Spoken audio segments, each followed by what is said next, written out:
and not do, like, I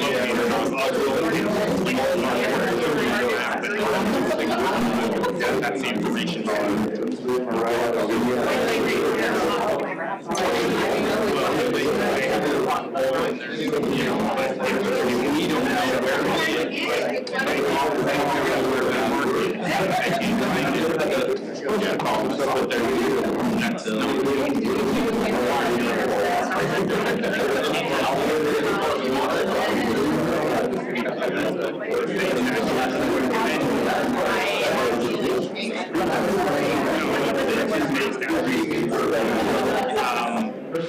Presenting and promoting.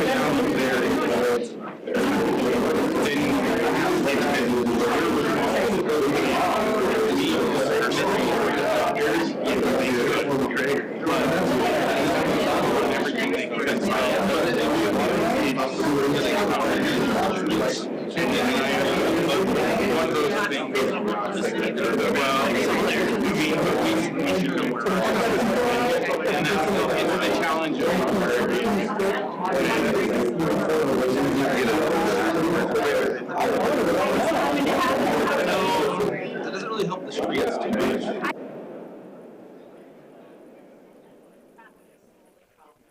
So, looks like it's up here, but not on the screen. That accident, it must have just happened when, You have to, like, cause I did, there was only one cop on scene when I got there. It was like, oh boy, that looks ugly. Yeah.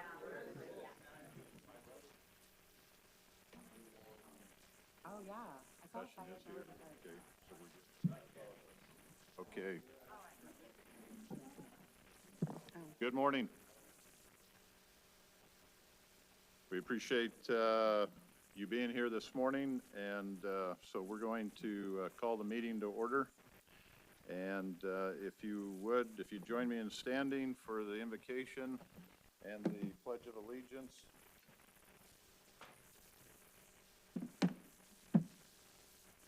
Lord, we're thankful for the day. We're thankful for the wisdom that is provided.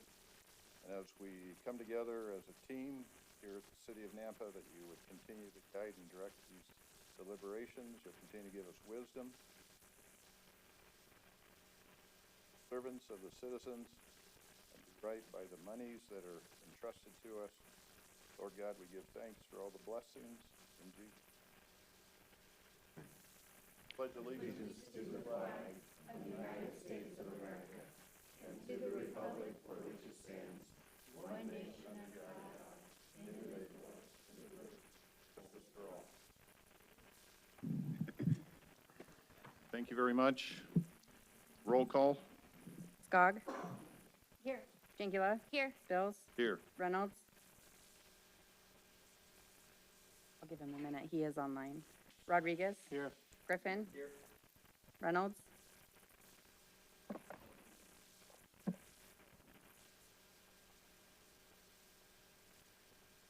Okay, well, When we five. can, right now we're at 5. Yeah. So potentially that will come. Tom, hold for a moment. I wanted to acknowledge Councilman Griffin and say congratulations on obtaining the master's in accounting and tax and receiving that. Also, congratulations on the Juris Doctorate, and looking forward to 40 days, 60 days, whatever it is, that you're able to pass the bar. And so I just think those are two accomplishments, like many in the room who have engineering degrees and other degrees and certs and so forth, that we value education and we value the coming forward and the information. I mean, the learning curve you're on, we appreciate. So I just wanted to make sure that. good job. Exciting. Tom, you're up. Thank you. Council President, Council, thank you. Thank you for your support, and especially on Public Works Week. This Public Works Week, and we have a picnic at the park today. If you're welcome to join us, it'd be great to have you there. It was a late night for the water department. If you haven't heard, they've had a major 12-inch line irrigation break. They wrapped it up at 5:30 this morning, so they're home resting right now, but it kind of leads into this presentation on the need for infrastructure. Correct. We've got a lot of old infrastructure, and this just shows that it was the cause of the break. We had a spike in one of our stations, which caused the pressure in the line to get up to 100, but it should be okay because you should be able to get to 125 PSI pretty easily. It's just a 50-year-old pipe. It just didn't make hold the up. test. It couldn't hold up, so. Okay, Council President, if I could real quick. yeah, In addition to the staff working a 10-hour shift and then going back out and working late in the evening, we had three real good individuals there that were there real late too. It was John, Crystal, and Clay Long. I had rolled in about 10:30, excited to see some election results, and then heard. So instead I went out, saw them, and Clay had went and got the gentleman food and did a lot of good work there. And Crystal and John were assessing the whole situation. So there was a lot of leadership oversight too there last night, and I think they should be shouted out as well. Thank you for saying that. It takes a team effort to do this, so yeah, thank you. yeah, thanks for noticing. John, thank you. Crystal, thank you. Clay, appreciate stepping up and being there. Yeah, so great. Thank you very much. Okay, so council, order of business, I'm gonna start out with the Public Works Admin Report, GIS. Craig Tarter will come up and talk about GIS. Crystal will come and talk about transportation and all of her services. And then I'll come back and close with the infrastructure report. So a department overview for the Public Works Admin, provide leadership and development of public works infrastructure for Nampa's future, and provide professional service. We got a great team, a very dedicated group to make sure that we take care of things. We got a very lean team, but they do a lot. I'm very proud of them. I'm going to go quickly through these slides so I can give time to the team for their presentations. Here's our org chart. You've got it in your packet. Creating economic opportunity, that's one of the things we try to do. Customer satisfaction, economic opportunity, as far as public works in whole, comes with a sewer infrastructure. That's what sewer infrastructure and economics follow each other. So we focus on that, and that's some of the things that we focused in on the PERDM project. We pay attention to the budget, try to do as good as we can in that. Heather's goal is to do a 1% variance in city budget to actual financials.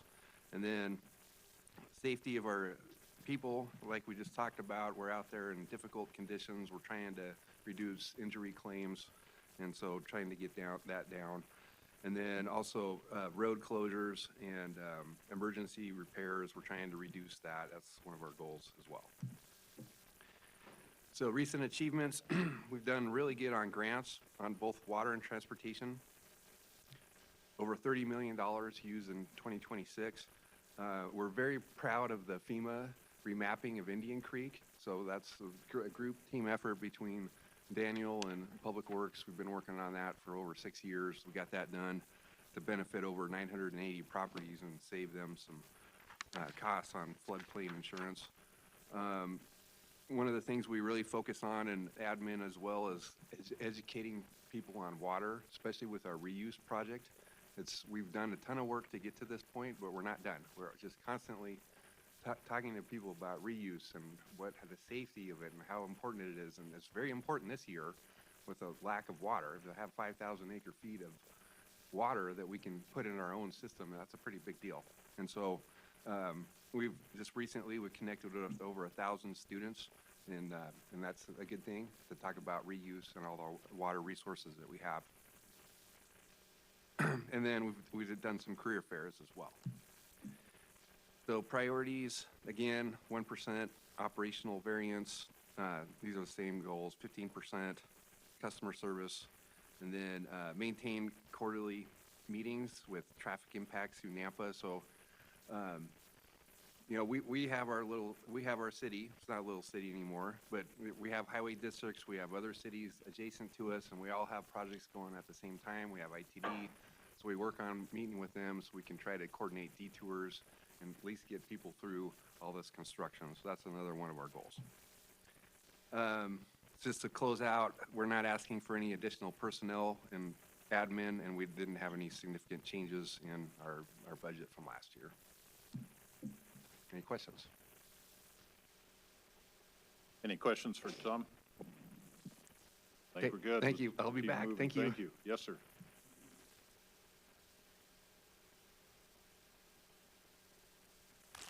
Morning, Council, Council President. My name is Craig Tarter. I'm the GIS Manager for the GIS Division of Public Works. Before I go further into my presentation, I wanted to give some quick highlights of our budget for this year. Aside from some minor variants, our budget is relatively unchanged since last year. We're not seeking any new positions. With this in mind, my presentation is primarily informational. As this is the first year, the GIS has been operating under our own dedicated budget. Prior to last year, GIS was organized underneath engineering. I'll try to move quickly to leave time for everybody else, but please stop me if you have questions along the way. GIS stands for Geographic Information System. It's a system of record, analysis, and engagement. GIS provides foundational data and services to the city staff and that the public can rely upon daily. You can see our mission and vision on the screen, but to sum it up, we strive to help the city be as accurate, efficient, and timely as possible. This is also a good time to point out that the revenue for GIS comes through an allocation. We track the services provided to each department and charge them accordingly. The current allocation is set at 72% from Public Works, 22% from Development Services, and 6% from the General Fund.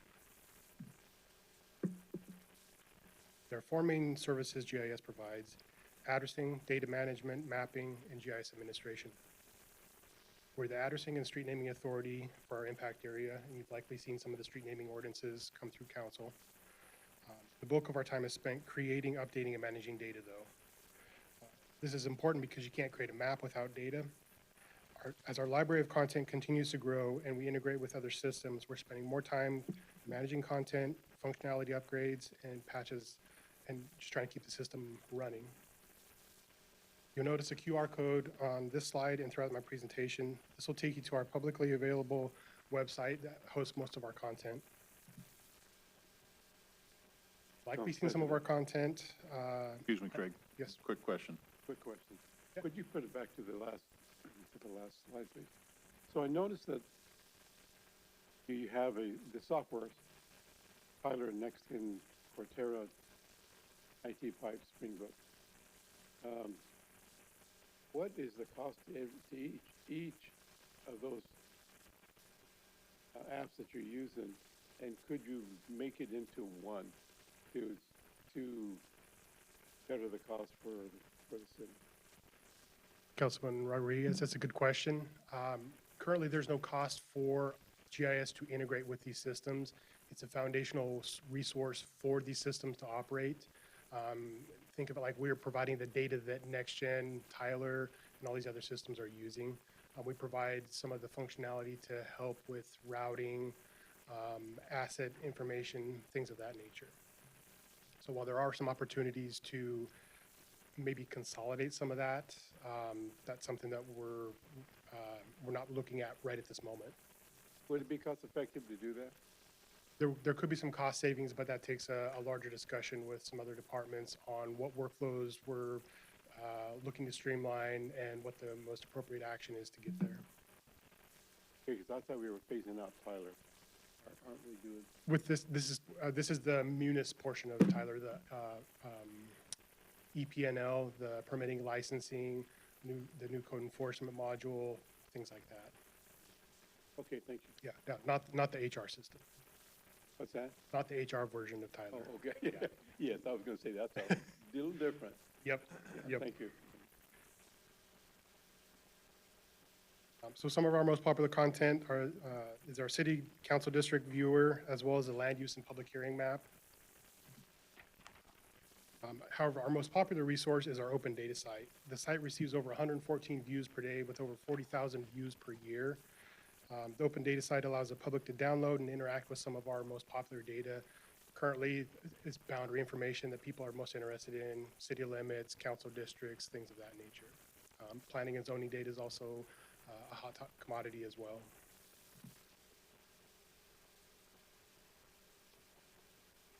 We also help with a lot of internal dashboard creation to help with tracking assets, operational workflows, things of that nature.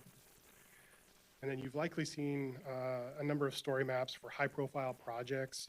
These story maps have been a great resource to help the city engage with the public and understand what's going on, what the project purpose is, things of that nature. Here's our current org chart. We're working to fill a few vacancies, but there are no new positions this year. I would like to take a quick moment to point out that the GIS staff are the ones that make all the cool things that we do possible. GIS is merely a tool. It's the people behind it that actually use their creativity, the ingenuity to solve problems and come up with solutions to help the city be as efficient as possible.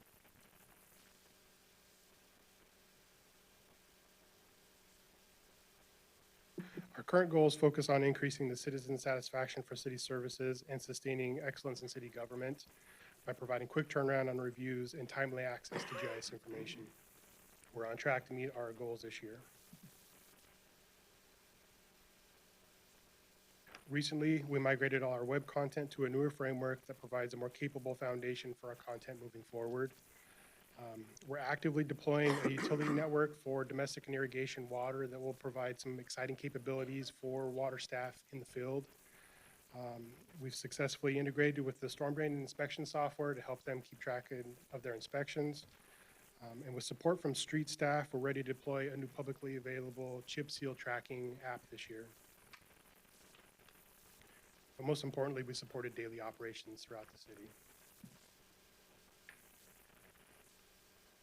Our FY27 goals are unchanged from 26. Our overall focus is on sustaining the current workflows in the services that we provide. As I mentioned before, there is some minor variance in our budget. However, it's relatively unchanged from the previous year. The one new item we are asking for this year is to fund our portion of the plotter replacement that Development Engineering and Building mentioned earlier. The current plotter, or the large format printer, is 12 years old and it's at the end of its useful life. The plotter is primarily used for printing plan sets, maps, and occasionally to help with communication material for open houses.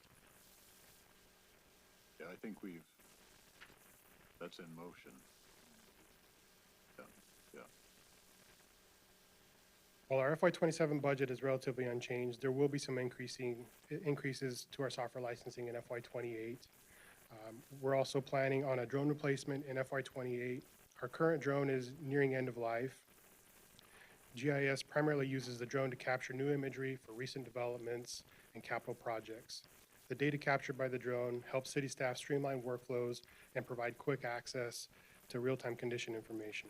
Without the drone, staff would have to wait a year or more for updated regional imagery. Access to timely and accurate data enables the city to maintain lower overall costs by allowing staff to address issues more quickly, thereby minimizing unnecessary travel, reducing wear and tear on equipment, and using less fuel. Our drone is equipped differently than the drones used by the police department. So while there is an opportunity for the pilots to collaborate, the equipment needed for each use is different.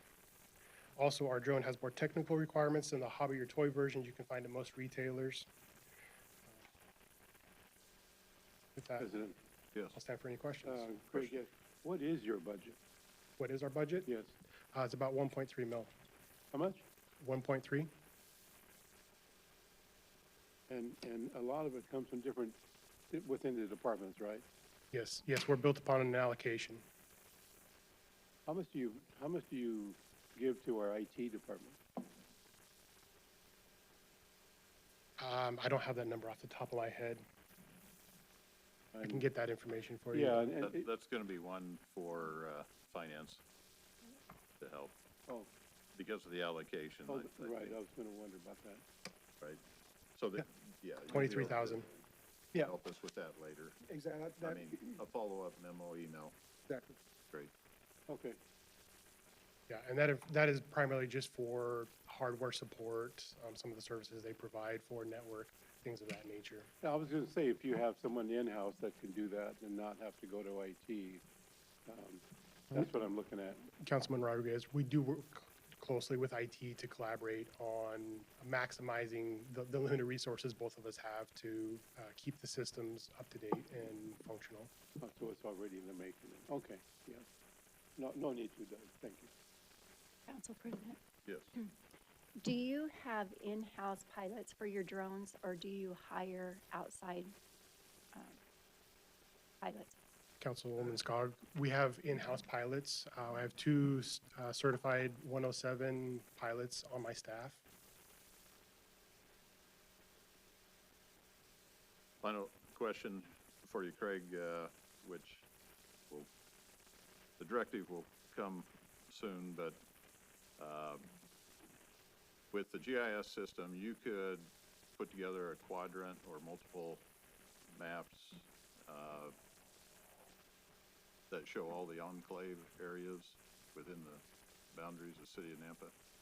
Council President Bills, yes, we can. We can look at the different parcel information and look at who's enclaved, who's within cities, within city limits, as well as look at pending or future land use actions that may be on the docket. So we can help with any analysis that needs to happen with that.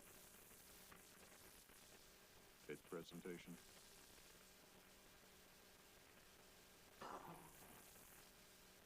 Good morning, Crystal. Good morning, Council President and council members. For the record, Crystal Craig, Director of Transportation. I'm going to, again, try and keep us on track. I've got 4 divisions to go through today. I ordered them in Crystal's version of order of complexity. So I'm going to start easy, and then we'll get progressively harder for the more complicated budgets. Then I'll bring our Senior Director of Public Works back up, Tom, to talk about the projects at the end of this. So I'm going to start out with our airport. First, I want to give a huge shout out to Lindsay Johnson. She's right back here. She is our airport superintendent. She is phenomenal, a huge phenomenal asset to the city, and I'm very, very happy to have her as part of our team. Little bit of overview for the airport. So Nampa Municipal Airport is a general aviation airport that was established in 1928. The airport's a leading aviation resource in the Treasure Valley. Just recently, I had the privilege of attending the Idaho Airport Managers Association conference, and I think Nampa got 4 different shout-outs during that conference.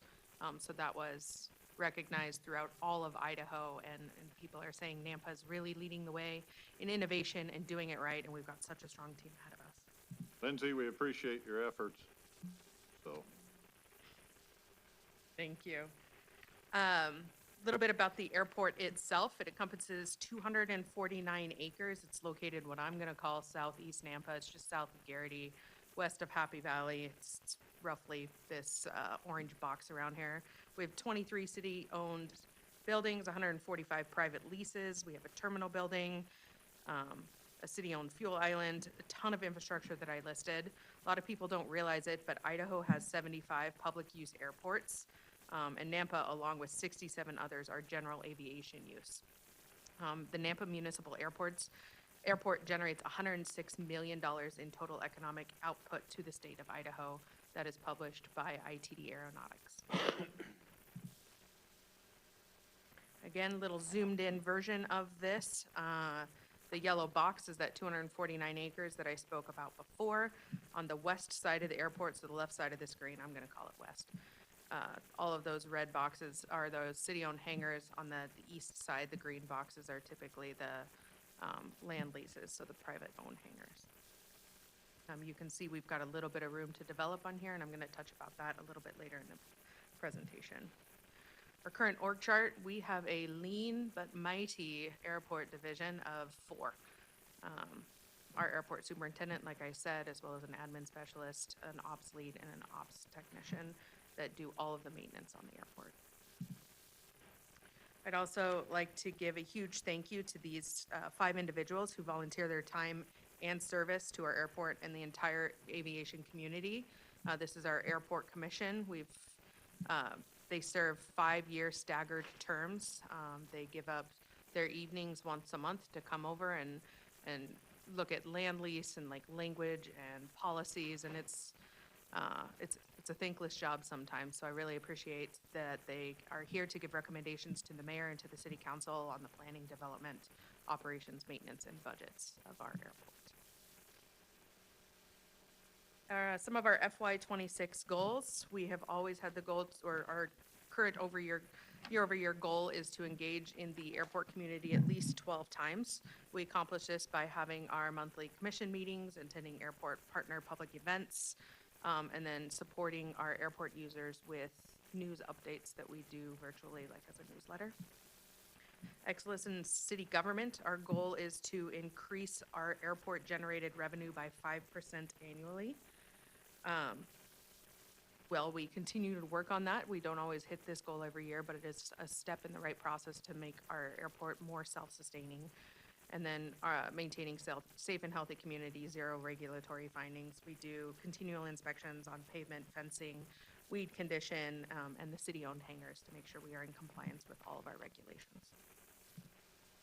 Some of our achievements this last year for revenue, we brought on 6 new land leases, 7 new land leases for new construction, and we had 35 city rental spaces filled. We received 2 FAA grants, one for construction of some new taxi lanes, one for relocation of our AWAS equipment. And then we are in the process of rezoning and annexing some airport-owned property on the east side of the airport to get the comp plan updated, as well as completing a return on investment for our city-owned hangars so that we can start doing some of the maintenance on those hangars and move forward with that. Our priorities for '27 are very, very similar to our priorities for '26. We want to continue working through that deferred maintenance list from that ROI that I talked about just a moment ago. We also, again, want to increase our annual budget or our airport-generated revenue by 5%. We're looking at potential new development for the airport. There's a long waiting list to get into our airport because it is just so darn good. And then replacing some of our aging equipment. I think deferred maintenance is a holistic conversation that we're going to have throughout all of my divisions. Part of that is we're replacing one of the trucks that is end of life. A couple of airport events in '27 that I want to specifically highlight for your guys' information. We will send out calendar invites. We'd love to see everybody there. The first one on the right is the annual Warbird Roundup. It is in August of 2027 this year. This event originally was around 5,000 people. It's now doubled to 10,000 people, and it's spread over a 2-day event. It's amazing. They bring in a bunch of different warbirds from all over. There's a huge passion in aviation, and it really generates a lot of interest and revenue for the airport. Also in 2027, this will be the first time it's ever happened, but the 99s are an annual air race. Classic. It's 60 teams that create a cross-country competition, and they have chosen Nampa to be the terminus in 2027, which is really, really amazing. It also aligns pretty closely. Our 100-year anniversary is coming up next in 2028, so we're really excited to host this huge event. It should bring thousands of people to Nampa, using, our local vendors and, filling up the hotels and just, again, creating that interest in the aviation industry. So we're very excited that we were chosen for that. A little bit about some of our city-owned buildings. Our terminal is nearing or sure at end of life, so we have been evaluating the existing space and identifying the future needs. We've been evaluating the cost of remodeling it or new, and then identifying some form of ROI on what the future actions are going to be. In conjunction with that, we're also looking at our administrative office to make sure that it has the correct space needs and identifying the future needs for that. Again, coming up in 2027, I said one of our goals is to increase airport-generated revenue by 5%. This is one of the ways that we do that. Every year, we increase our rental rates by at least the annual CPI. What we're projecting for 2027 for our land leases, which is those private-owned hangars on our land, is to raise by the CPI per their agreement in their lease. This year is showing a 2.7% increase. Over the last 5 years, we've ranged from 1.7 to about 8% for land leases, depending upon what the CPI is. Our proposed rental increase for our city-owned hangars is 4.9%. This keeps with market, keeps us within market, so that's our proposed increase for that. Again, over the 5 years, the highest increase that we have seen on those is 30% in 2024. So a question, Crystal. On the actual rental rates of the city-owned hangars, you have a waiting list, right? So we need to take that rental rate up a little further. Council President, thank you for that recommendation. We do have a waiting list, for the record. It's around 2 to 3 years long for our city-owned hangars. That 4.9% keeps us within line of everybody else, so everybody else likely has similar waiting lists. We do have an obligation for the FAA that we charge a reasonable rate that is similar to other markets. So while we do have some discretion on what that means, we do need to make sure that we comply with whatever our rate increase. But if the will of council is to see a higher than 4.9%, staff is happy to do that under direction, and we will take a look at that and potentially come back with a public hearing if it's over that 5% threshold. Well, I look at it from the standpoint, we need to remodel the administrative office, possibly add on to it a little bit. We need to be able to move forward on improvements to the terminal building. So there's costs and expenses that we're expected to put out and do. And at the same time, we have full rentals as far as hangars are concerned, and waiting lists that, so from a market point of view, and whether it's allowed by the constraints of FAA, but if it is, we need to be able to take our rates on up and generate some revenue to help offset the needs of the airport. That's just good operation in my mind. And so if we're not constrained, or within the constraints, as you just mentioned, we need to do that forward in my mind.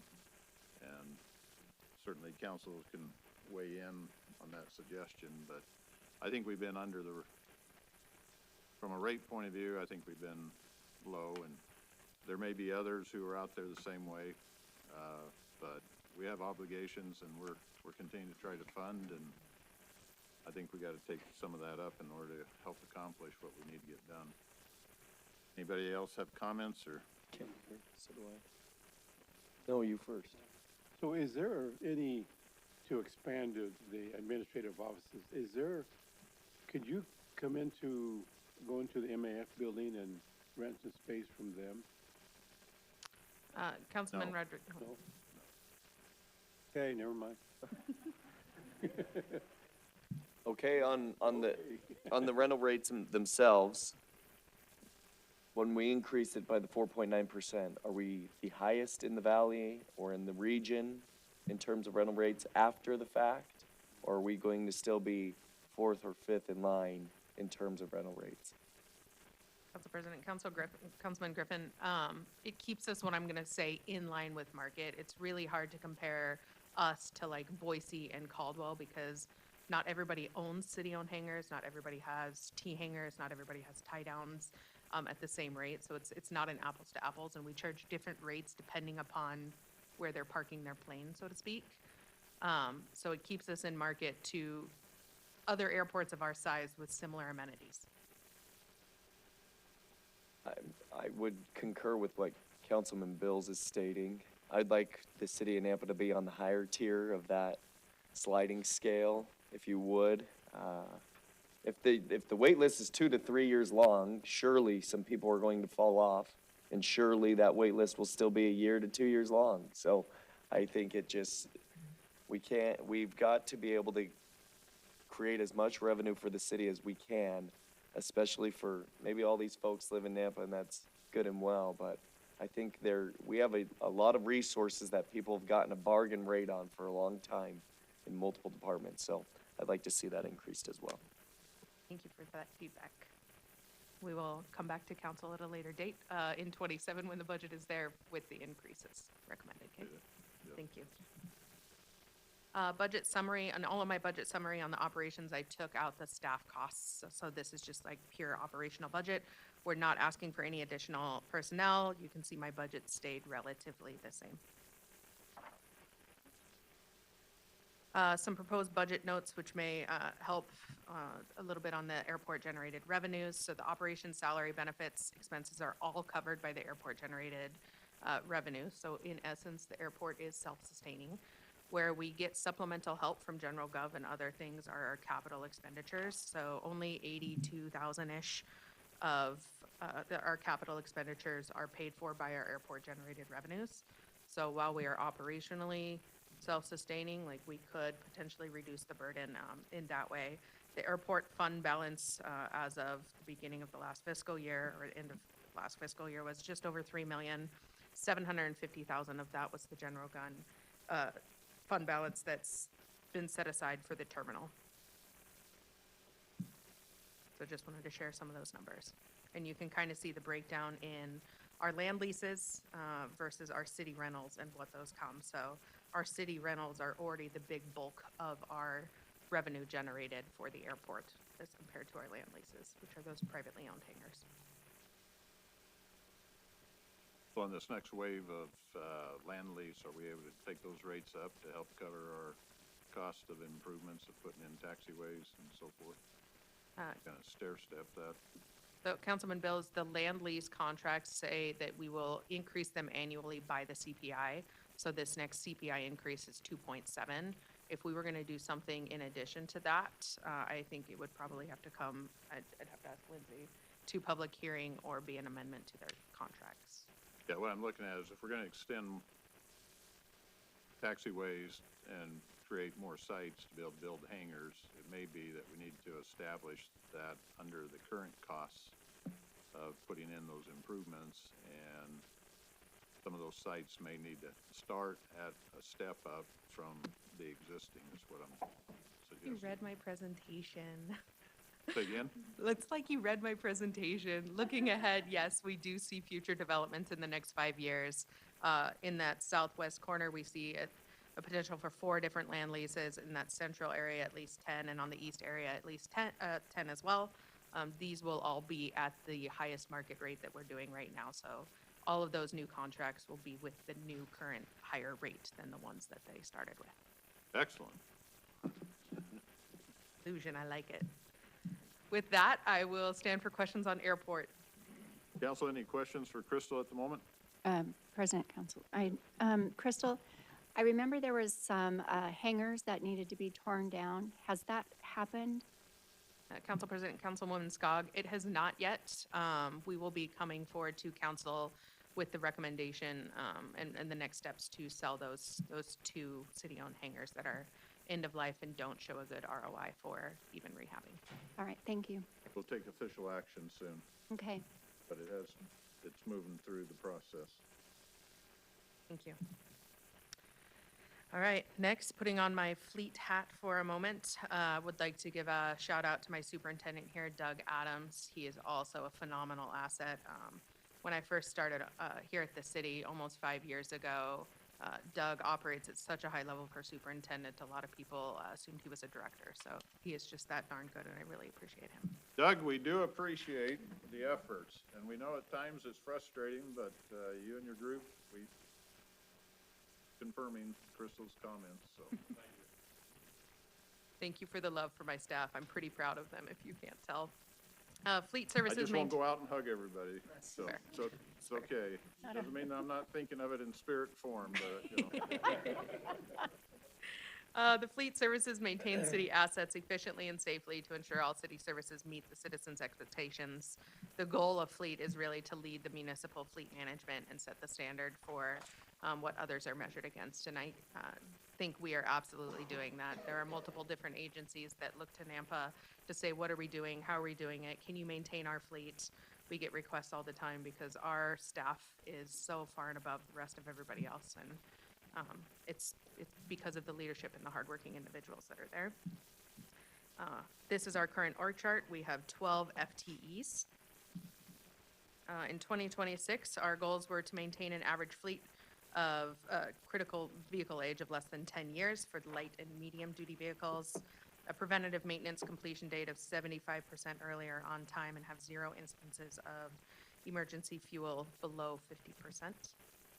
Some of our achievements this last year, probably our biggest crowning jewel here with the help of the facilities department, they've been really phenomenal, is our fleet building, finally. It is at 75% design right now. It's moving quickly to 100% design. This new fleet building will take our building to about 21,000 square feet plus an additional 2,000 mezzanine on top of it. It'll give us 6 heavy bays where we only currently have 2. It'll give us 7 light duty bays where we currently only have 5, plus a welding and fabrication bay. So our guys are so sardined in that current building that they're at capacity and they're just tripping over each other. So this new building is really going to streamline and improve operations and give us some opportunities for insourcing. That emergency fuel capabilities that I spoke about before is we have 2 tanks, 2 5,000-gallon tanks, 1 for gasoline and 1 for diesel, as well as 2 900-gallon diesel fuel trailers, shown right here. Our priorities, first priority is to complete that fleet building. Our team is very, very excited once they see dirt start turning over there.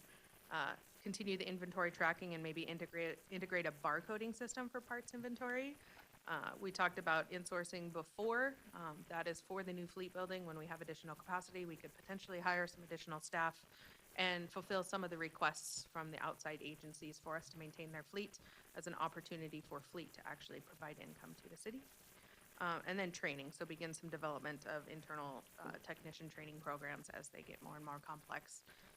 We manage a very diverse fleet, all the way down from a push mower, and things like that, up to, a sweeper and like a large tractor trailer, as well as all of the fire trucks.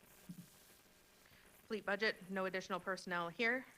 Again, you can see my operations budget did not change very much, and we have no additional capital requests in '27. So very, very level here. With that, I'll stand for questions on fleet. President Council. Yes. Crystal, I spoke with Doug last week about the salaries of the mechanics, and I know there's quite a difference between the private versus, or city versus the business side. Is there an alternative for increased funding for that? I don't know how that would work, but there's, Well, on the fleet, the way the fleet gets their funding is by charging for their services to each of the departments that have vehicles.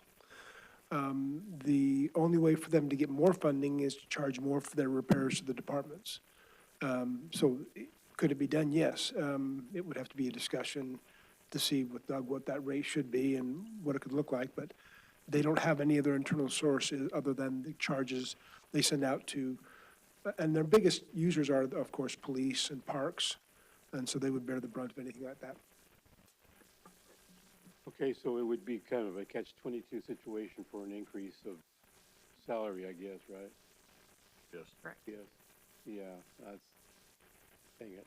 So there's a balance in what we're doing and what directors are doing as far as balancing out across the board, so. Well, okay, I have a follow-up then. So what is it, is there a, how many employees have we lost due to pay and salary benefits? Council President, Councilman Rodriguez, Doug can speak more to this, but we don't have a huge turnover problem, if I'm being honest, in fleet. I think that is because of the management style and how they work there. They're a really good, tight-knit crew. They're here to serve a community, and they love that. Doug is also an exceptional advocate for his employees and titling and looking at internal equity where appropriate and where possible. So he really advocates, and we make intermediate small adjustments throughout the year with the help of HR and Chris Ocker to do some wage analysis. So their funding is based on vehicles repairing and getting done. And so, and there's always an issue with that, I guess, right? So it doesn't increase or lower. It doesn't increase or decrease the amount of funding coming in based on the vehicles being fixed, I'm saying. Not 100% sure I understand the question. The more the vehicles need fixed, the more money, more revenue. The less vehicles need fixed, the less revenue. Council President, Council, Doug Adams, Fleet Service Superintendent. The way we work is we have a fixed number of labor hours. My technicians can bill 8 hours a day. It doesn't matter how many cars they do in that day. Where the variable comes in is the parts that we charge out. We have a markup matrix for parts. So the variable is within parts. So if somebody spends all day on, let's say, a brake job, well, they only bill the 8 hours. Or if they do 10 cars in that same day, they still only bill 8 hours because it's a real-time model. The only potential for additional income outside of the upward pressure on other divisions would be insourcing from outside agencies. Currently, we insource the Nampa Fire District. We could insource from City of Meridian or City of Caldwell. That could potentially be revenues outside of city funds that we could use for operational needs. But do you have the would you have the personnel to put a heavier load on the mechanics? Currently today, no. We need to expand staff to do that. Thank you. Doug, thank you.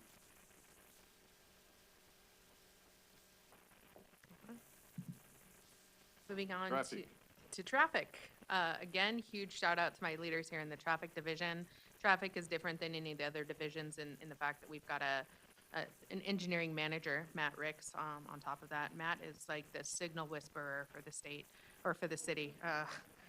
He does such a phenomenal job of managing and like tweaking and understanding how adding 1 second of timing difference to this signal will affect this signal 6 blocks over. It takes a very special brain to be able to accomplish that, and he absolutely has it.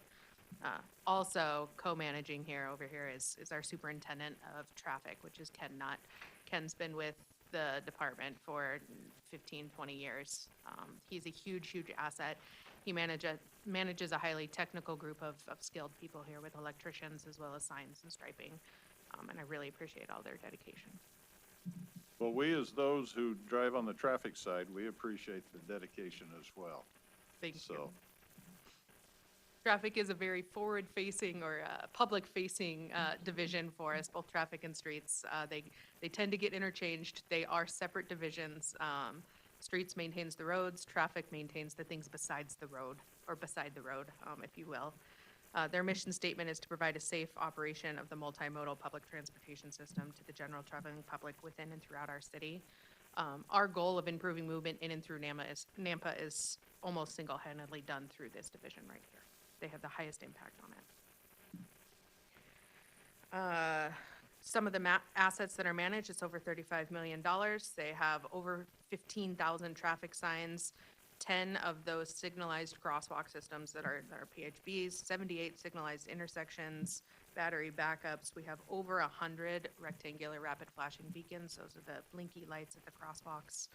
63 school zone flasher signs, almost 7,000 streetlights, 20 signal CCTV cameras, and then we also support the real-time crime center with 150 of their cameras as well.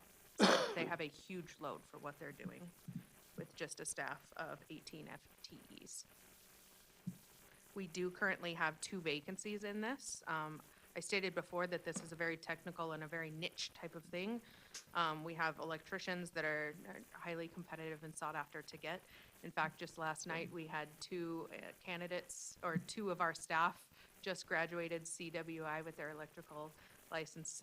So that's a 4-year endeavor for them to be able to do that. So we're really, really proud to be able to grow our people up and keep them interested in serving our community.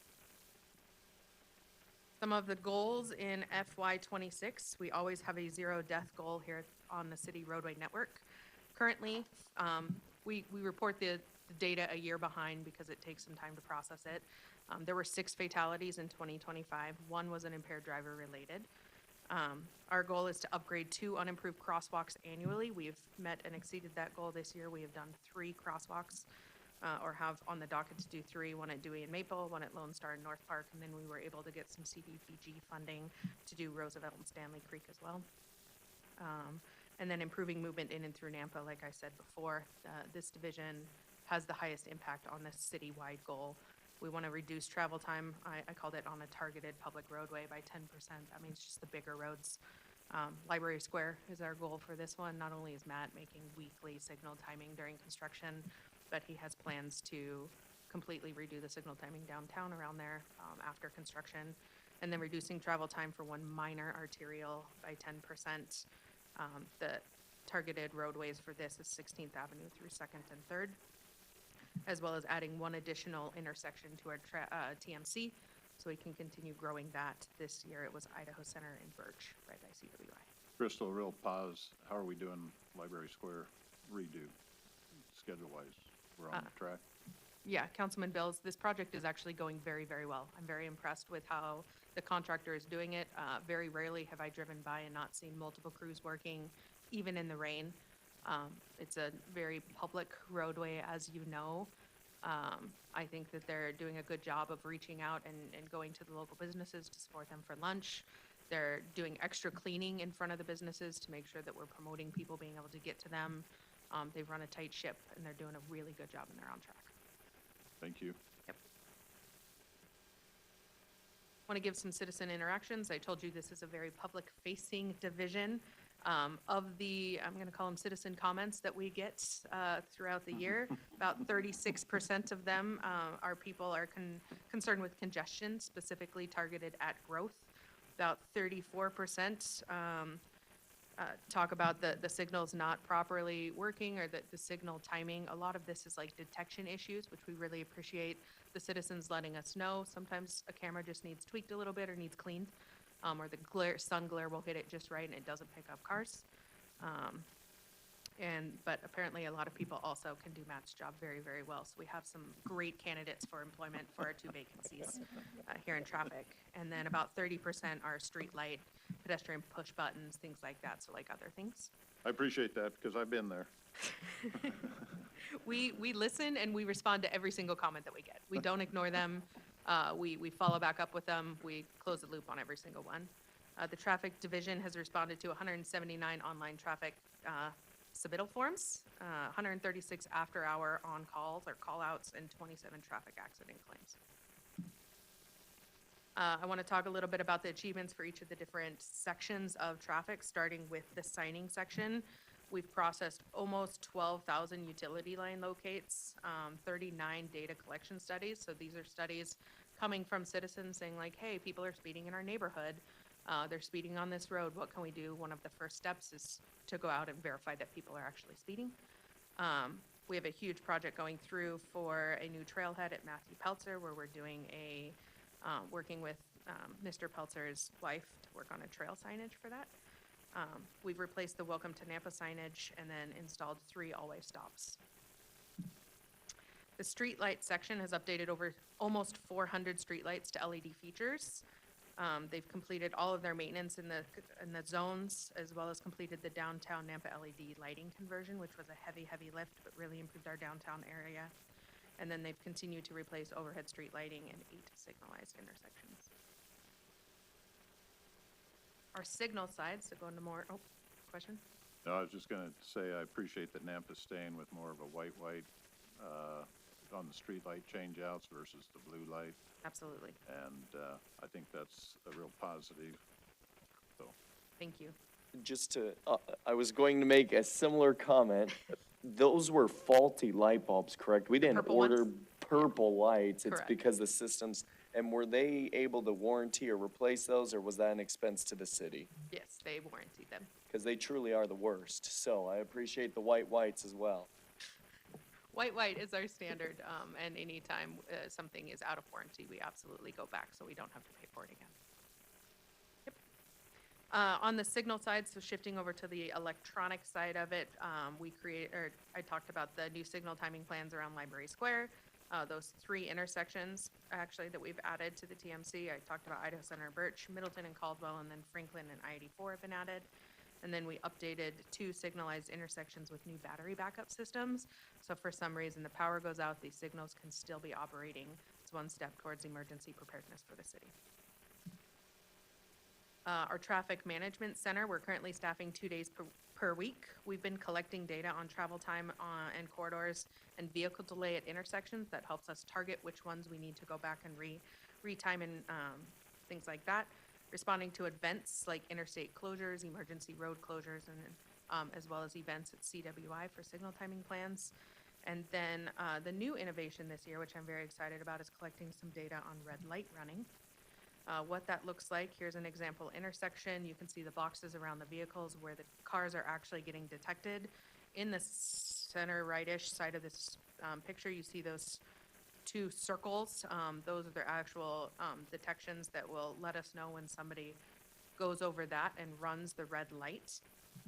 We're able to take this data and provide a monthly report to our PD that says like, hey, here's the number of cars and the time of day that we are seeing the highest amount of red light runners at these intersections so that they can do targeted enforcement throughout the city. It's enabling them to use their resources highest bang for the buck so far. I will say we're still massaging this data. Sometimes it'll pick up somebody turning right on red as a red light runner. And so we're continually improving that as we're going along to say like which ones are actually doing it, what time of day is the most egregious.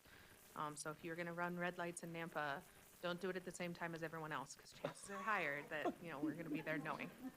Council President, if I could. Just always give us a heads up if there's a special, Yeah. Just stay away from the Ford Idaho Center tonight at graduation. Council President, if I could follow up. Just to confirm, I know that we know up here, but for the public's sake, we do not mail out tickets. We do not do any enforcement without an officer actually seeing the occurrence happen, and then they cite them there and then, correct? Thank you for that clarification, Councilman Griffin. You are 100% correct. We do not have red light running cameras in that capacity. This is detection-based for data so that we can better mobilize our forces. People don't actually get tickets from our cameras like this. Thank but you. it shows the intersections that are acutely abused or problems, and that's what's great that we're doing this. Correct. Yeah. Our traffic division has a really collaborative relationship with our PD through the TMC, through signals, through emergency management and closures and stuff like that. So I really appreciate the collaboration that happens between those 2 divisions. Yep. Budget summary, again, no personnel. You see a theme.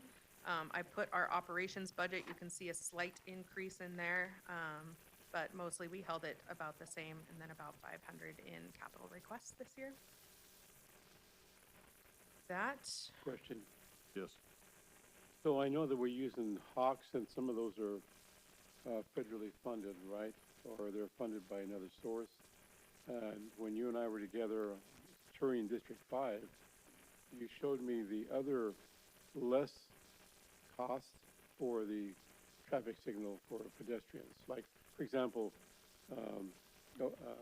Roosevelt Elementary School crossing.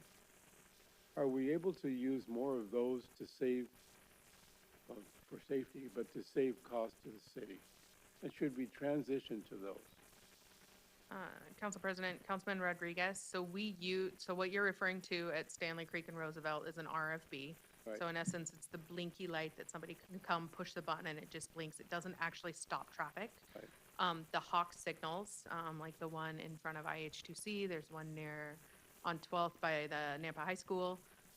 We have a current grant with VRT to install one at around 16th and 6th. Perfect. Yes, No. that's about. So we don't get a lot of federal grants for those, but when we put those in, it is based on metrics. So the Hawks are for higher speed roads, wider roadways and things like that actually require somebody to stop traffic. Similar to, there's one on 11th even that has a pedestrian refuge island where they will go to the center, push another button and be able to go over type of thing. The RFBs are for lower volume, lower speed, shorter crossing distance. So we utilize them where appropriate. We do have a prioritized list of all the intersections that need improved. We look at that and then have a metric, again, based on how many we can do versus our budget. So sometimes we will install 1 Hawk. Sometimes we will get to install 3 RFBs. It just depends where it is on the list. Council President, Okay, thank you. she cracked the door open, so I'm going to enter with a few questions. 16th and 6th, Is that the project that we received funds for 3 years ago? The 16th and 6th is a project where we are partnering with Valley Regional Transit. They allocated some funds for us, and it's like a pay-as-you-go type of thing. We're currently trying to finalize design or get through the environmental process. We are not through environmental yet, to move into construction. So just to, Pending action on VRT, that may go away. The rules of the grant, as I understand them so far, is we have to be, the grant is to fund a facility on one of their routes. If the city of Nampa chooses not to fund, or there is not a route on that, we would not be eligible to continue with that grant and may have to repay it. For what Council- we paid so far. Council President, follow-up, please, if I could. So we'll need some data on that, if you will. If you'll follow back, I'd like to know what we've expended or what we're on the hook for at the moment. I think to date, it's around the like 50 to 70,000 mark is what we've expended. And they've reimbursed that 50 to 70,000 up to this point? Yes. Okay. This is the 500 and some odd $1,000 that they gifted us, you could say, 2.5 years ago, correct? When we first came on council? This funding is coming from the Federal Transit Authority or Administration, FTA. I don't know what the A stands for, I'm sorry. And it is, the funding is eligible through that. So we don't have access to that because we aren't a transit authority, so to speak. So VRT allocated those funds to us as part of the grant, as long as it is being used for a site on their route. Last follow-up, Crystal, and you can use whatever quote you would like to. With these projects that we're getting, in my opinion, a carrot strung along in front of our faces for 3 years, is that worth it to us? Those federal funds that we're expensing $1 million nearly a year for a program to get 500,000 that we still haven't seen fruition of, almost 3 years later? So in full disclosure, this is the first FTA grant that I have ever completed, administered. I've only done federal highways type grants. I have a lot of federal experience, but one Fed is not the same type of Fed. We have been struggling to get through the environmental process to continue moving forward. So So it no, we're would not be, hurt it is. to make changes. It is council's discretion on what grants we apply for and what grants we accept. Juice worth the squeeze? That is council's decision to make. Thank you. President, one more. You've got all these one-liners that are ready to go. One more question for you. So, is it possible that we could turn around the impact fees and pay for those hawks ourselves?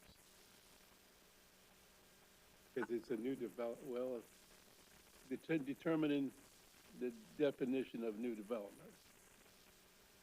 Would it be possible for us to do I'm that? going to defer that to our impact fee administrator. I know what he's gonna say, but The Daniel Badger, city engineer, the impact fees would not be able to pay for that. That's not on our impact fee list. It's not a capacity-related issue there. There's no new growth in that area that would justify being able to utilize impact fee funds for that, even if it were on the list. Thanks, Daniel. geez, Daniel, thank you. Threw cold water on your idea. I will note, though, that through the TIS process, if something is required for an improved crossing of some sort, that is also analyzed. So while it's not impact fee, like it is looked at. Okay. All right, essence of time, moving on to streets. Excellent. Have to give a shout out to my crack team over here, even though they're all abandoning me through retirement, which is really rude.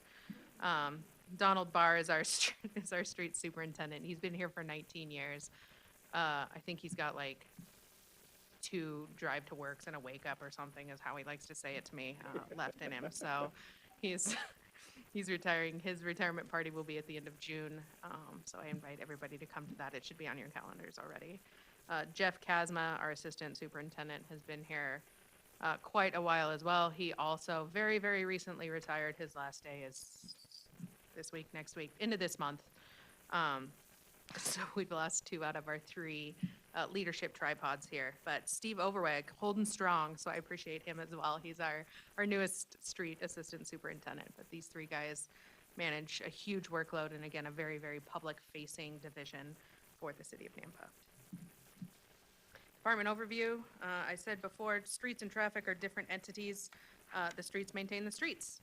So in the roads, the black stuff and the gray stuff right beside it, so to speak. The street division is a division of maintenance professionals committed to maintain and provide safe, efficient, and affordable city streets and commercial corridors with an emphasis on exceptional customer service. And I sure think that they provide that exceptional customer service. We have 28 full-time FTEs, and then depending upon the time of year, sometime between like 10 and 20 temp employees as we ramp up for chip seal season, which starts in 5 days, 6 days, something like that. It's coming, guys.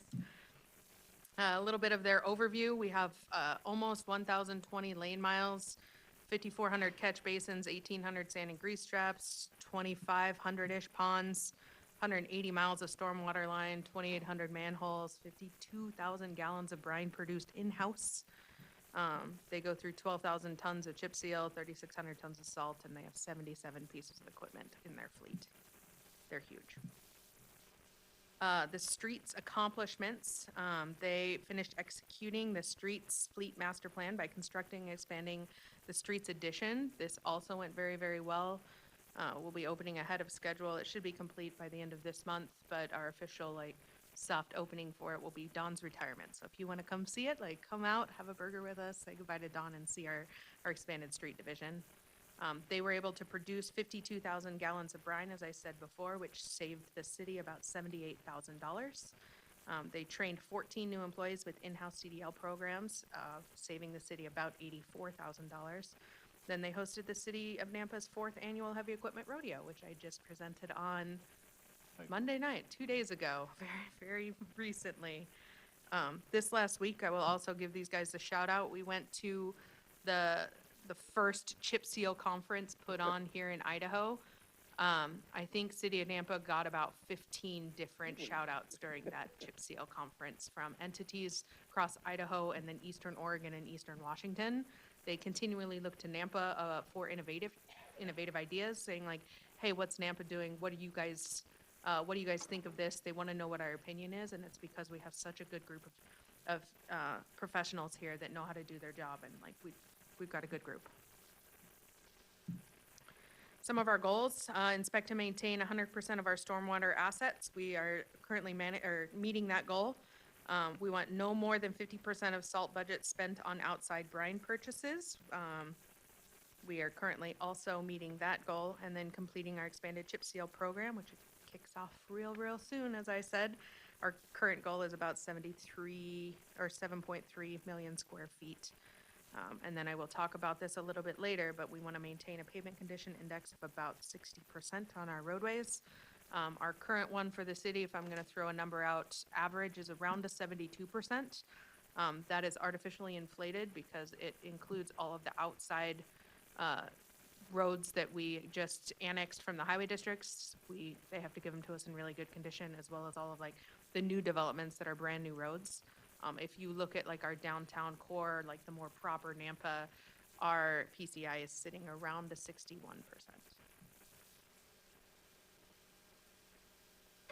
Another forward or outward facing group here. So I wanted to include some of the citizen comments from the surveys. All of them talked about, or the bulk of them talked about roadway condition, improve the roads, fix the potholes, fix Cherry Lane. It's the worst in the valley. You're in Nampa because the streets are bumpy. The heights on the streets are too thick. The roads are awful. It needs work. Washboards. My personal favorite is by a level. We do have a level for the record, as you can see right here. We understand the streets are rutted and washboarded. Our pavement condition, as you can see from these pictures, I'm not going to sugarcoat this. I'm going to be very candid, right? While our PCI is 61%-ish, our roads are failing. We have some of our roadways with a PCI of 9. It's almost, it's not good, guys. To outsource rebuilding a half a mile of roadway, it's about $1.5 to $2.5 million. If we were able to do it in-house, it would be about half the cost at $800,000. This is year 3 of stepping into that plan of building our own construction crew. So I'm going to talk a little bit about the equipment that we purchased, how we're training our current guys. You will see in our current equipment asks, it's another round of equipment to continue moving towards this and taking the bites out of the apple. So in like another 2 years, we'll be able to have an in-house construction crew that can start chipping away at some of this for lower cost. I would like to put a caveat. They will not be able to do roads, the big main arterial roads. Those ones will still need to be contracted out. Those are too big of projects. But if you're looking at like a block by block in the residential and the smaller, lower volume roads, these are the ones that we want to target by doing in-house and then use our city funds to do the bigger roads. Council President. In regard to the pavement condition areas, I know you and John are working very closely on trying to coordinate what areas are needing full utility repair at the same time. When you do a pavement replacement, are you shutting down that full road, or are you just doing a half stretch and letting traffic flow on the other half, or what does the process look like? Council President, Councilman Griffin, it could be both, if I'm being honest. We try and not do full closures where possible. John and I's group absolutely collaborate, so we don't want to rip up a road with a subpar pipe below it. We want to replace the pipe and do like a one dig policy. Yep. That's why you've seen a couple of things in the amendments come through where I'm advancing a project or John is delaying a project so that our projects can realign together. It also gives us an opportunity to share the costs because the enterprise funds can pay for the road above the trench, right? And then I can come and pay for the road, the rest of the road, so to speak, with the highway distribution account money and things like that, where I get my funding sources from. Whenever we do a full road rebuild, one of our big problems is it triggers a federal ADA law that says we have to upgrade the ADA ramps through that. An ADA ramp costs about $6,000 on average. So if you're looking at a city block that's 300 feet long, to do 300 feet of new pavement, say it's $100,000, and then you've got 8 ramps on either side. On top of that, it's $6,000 a pop.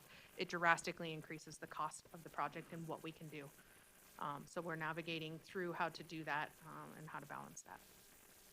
Well, I think the One Dig initiative is a great focus, and I appreciate you doing, even last night, we talked about it. So wherever we can do that in the 50-year-old pipeline sections, if the pavement needs replaced, let's be sure not to dig unless we're going to do it all and not have to go back in 6 months, a year, 5 years later. Thank you. Here's some pictures of the street division at work. You can see with the equipment that they have, they're able to do large-scale patches, which is our first step towards paving, right? You don't want to just do a pothole. You want to progressively work up, but this is some of the equipment that we've received over the last 2 years and the new personnel that we've received. So you can see they're starting to train on this equipment. They're getting better. They're honing their skills so that we can start doing that paving crew. Budget proposal, we've got 2 replacements of street sweepers for about $850,000, replacing a farm tractor for about $130,000. That purchase of a new steel drum asphalt roller, that's for the new construction crew at $275, and then 2 new F-550 pickups that will be both for the new construction crew and for what their current is. We're kind of underutilized, or we don't have enough pickups to transport all of our staff, especially during the chip seal seasons and things like that. So we tend to borrow from fleet on the trucks and vehicles that are going to go to auction and just hope that they keep working throughout the season, which is not a best practice. Like, we want to maintain a good fleet here. Again, in my essence of candor, I shared this last year. The message is still true. So I need to talk very candidly about our heavy equipment operators and the wages and the struggles that we are having to keep them. If you compare us to all of the other well, not all of them, but a few of the other agencies in the Treasure Valley that do very comparable work, we are asking our staff to do more, maintain more lane miles than any of the other agencies around. So you can see right here, ACHD, their people maintain around 38 lane miles per person. Nampa Highway District, who's our closest highway district and the largest one here, they only have to maintain around like 18, 19 miles per person. We are asking our people to maintain 45 miles per person. And I will say, like, if you compare our lane miles to like Nampa Highway District's lane miles, ours are more complicated. We have curb, we have gutter, we have poor pavement condition, we have utilities in the roadway. This is not a rural cross-section with a drainage swale on the side. So we're asking our people to maintain more and have more complicated roadways. So, Crystal, we're gonna change it. Going through it last night, so what we need is divided, et cetera, but within the budget part, we just need confirmation where we're gonna go to the target, so we need to talk, and we'll work with finance, but what you've laid out is appreciated, and it shows that we're under where we should be, and we're asking people to work where we're training them, they're going elsewhere, and so council, I believe, has an appetite to take care of things and move forward. Okay, would you like me to skip the wage data slides Yep. or put them? Okay, Council President, question. Yes. I know we pay the Napa Highway District from taxes that the city does, and we don't get the benefit from them. Is there a way that we could lot what we think they should get? I want to keep that money here in Napa, in other words, and use it for better roads and streets. That's what, I'm talking about taxes that they impose. Councilman Bills, Councilman Rodriguez. So the Nampa Highway District collects the road and bridge levy, and then allocates a portion of that to us. And it's a fair proportion in my mind. They also take a portion of what they keep and they partner, we focus on partnership projects. So they prioritize projects that Nampa has prioritized. An example is the Robinson and Greenhurst overpass. We're splitting that one 50-50. Another example is Northside and Cherry. We split the cost of that one 50-50 almost. The U-Stick widening, so they're also allocating some of their projects to benefit our citizens. It's all of our citizens, right, in Canyon County on our roads go together, but they are allocating our proportionate share to us. It's plus a good some. benefit then. Okay, Yeah. thank you. All right. Skipping over, I guess, the retention and the cost stuff. Your information's very good. Okay. Okay, it's hit home. Beautiful. We're gonna solve it, Thank you. and, so. Okay. all Budget we're gonna summary. need is, we just gotta have a little more info from you, and Got it. sit down, and, so. Okay. We're working with finance, where we're pulling monies, where we're rearranging, and we're getting, pretty dialed as to direction. I like to hear it, and I appreciate council's support, so thank you.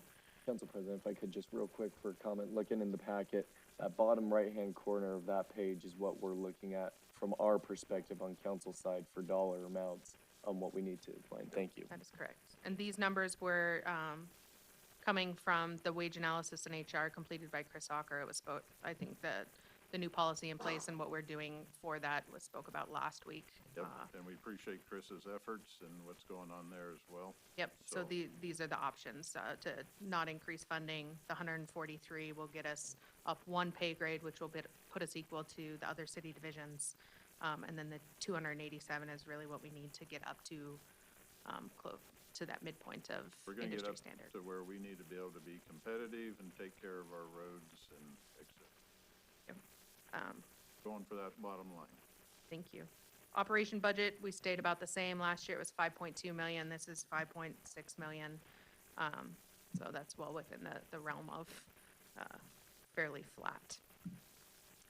Wanted to give you guys a heads up. This is just looking ahead. This is not a request that I'm asking now. This is just some tickler to keep in there.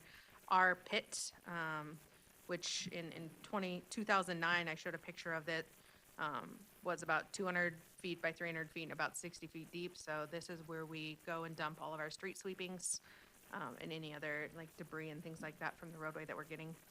not the large-scale debris, we throw that away. I show a picture of it in 2026. You can see our hole is getting filled in.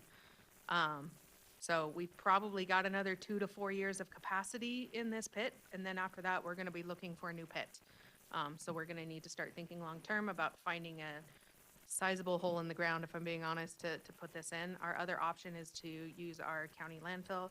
Pickles Butte, the average cost would be about $45,000 a year to dump our street sweepings and things over there. This pit will also, according to the environmental permit that we have for it, will become a park after it is at capacity. Not one that we can do structures on, but something, you know, like a dog park or a kite park or things like that. So it will be an amenity for our citizen, but So Right. it's green space Yep. is the future. it will be future green space, but we're nearing capacity. Again, not now, but a couple We're years. close there, we gotta figure it out. Correct. Got it. Council President? Yes. We recently approved a project off of Midway that was abutting an extraction site or a gravel pit. I don't know what the formal term is. Is that still being, is that being worked on? Is that space being used by the owner of that property, or is that something that we could potentially be? It's still an active pit. Okay, thank you. In 5 years as well? I don't know their build out, I think it's 5 to 10. Okay. Or is there- If we're nearing similar timelines, that might be something close enough to the city and deep enough, rather than having them remediate, we just fill it in for them, so. Well, the difference is what goes in filled determines what you can use the land for later. So we've gone in with non-structural fill, in the backhaul. And so that's why this is gonna be green space and open space, because it won't support the structural side. So private operator on the pit, they've already got a plan as far as how what materials they're bringing back in and how they're structurally coming back up. So FYI. Any other streets-related questions before I pass it back to Tom? No, One more Crystal, we appreciate it. One more question, sir, and I Yes, know we we're do have getting, one more. we're close on time. What are you looking for in terms of future revenue service, not revenue, but federal grants to help our streets and roads? Councilman Rodriguez, it's very challenging to find maintenance-related grants. We keep searching for them, and we do have one from ITD that will come in FY '27 to repave Cherry Road between Franklin and 11th, so they do come, but they're few and far between. Most of the grants are safety, capacity related type things, and so it's very, very challenging to find an outside source. We need to I come up see. with an in-house source of income to do our maintenance. Okay, thank you. Tom, I'm gonna say that our infrastructure staffing item, I'd like to defer to a meeting that Chief of Staff Clay is putting together, and that we cover these last couple of pages in that meeting. Absolutely. Will do. Thank you. Appreciate that. That's a follow-up from what council's aware. Haven't had time to talk to you, bring it, but, so.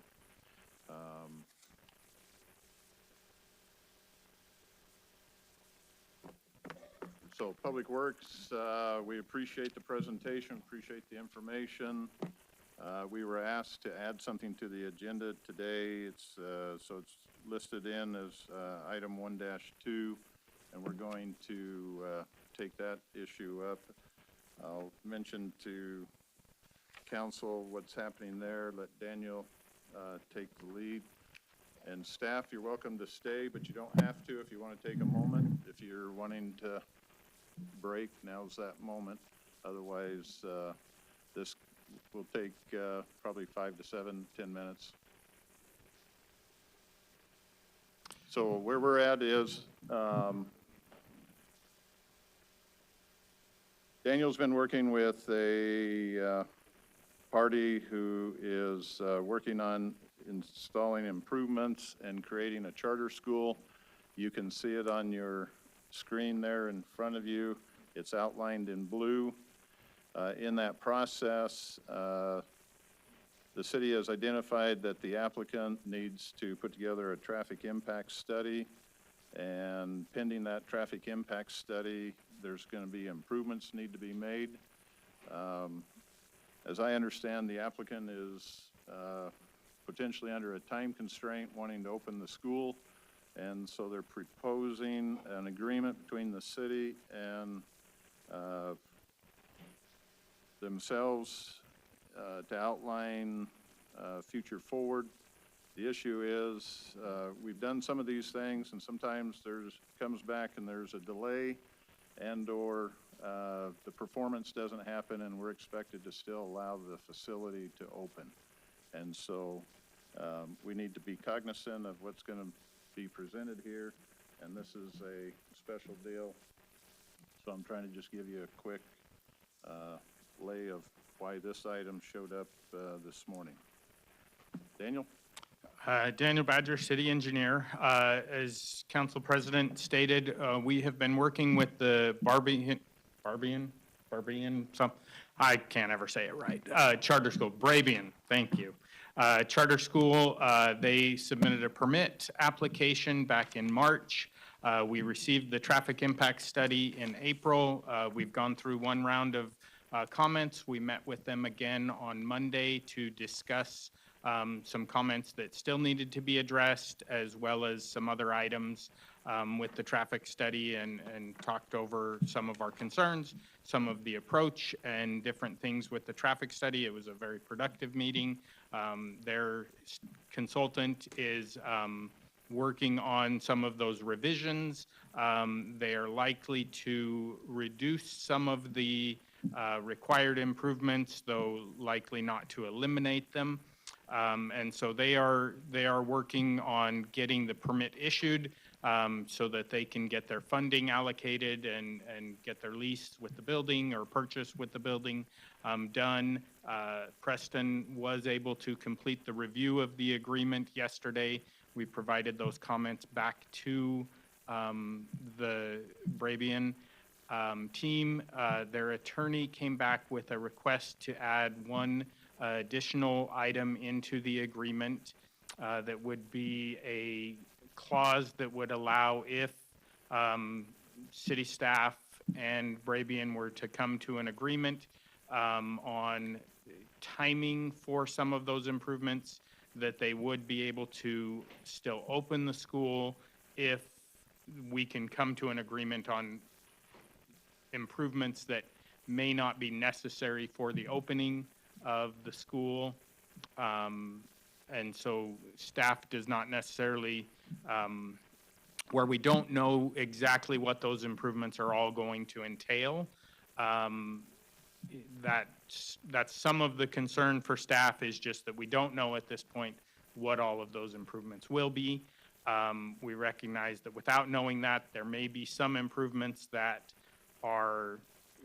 we would not be comfortable with them opening without, but there may be some that we are comfortable with them opening without if they are triggered in later years or that type of stuff. And so I think we're generally could live with that condition,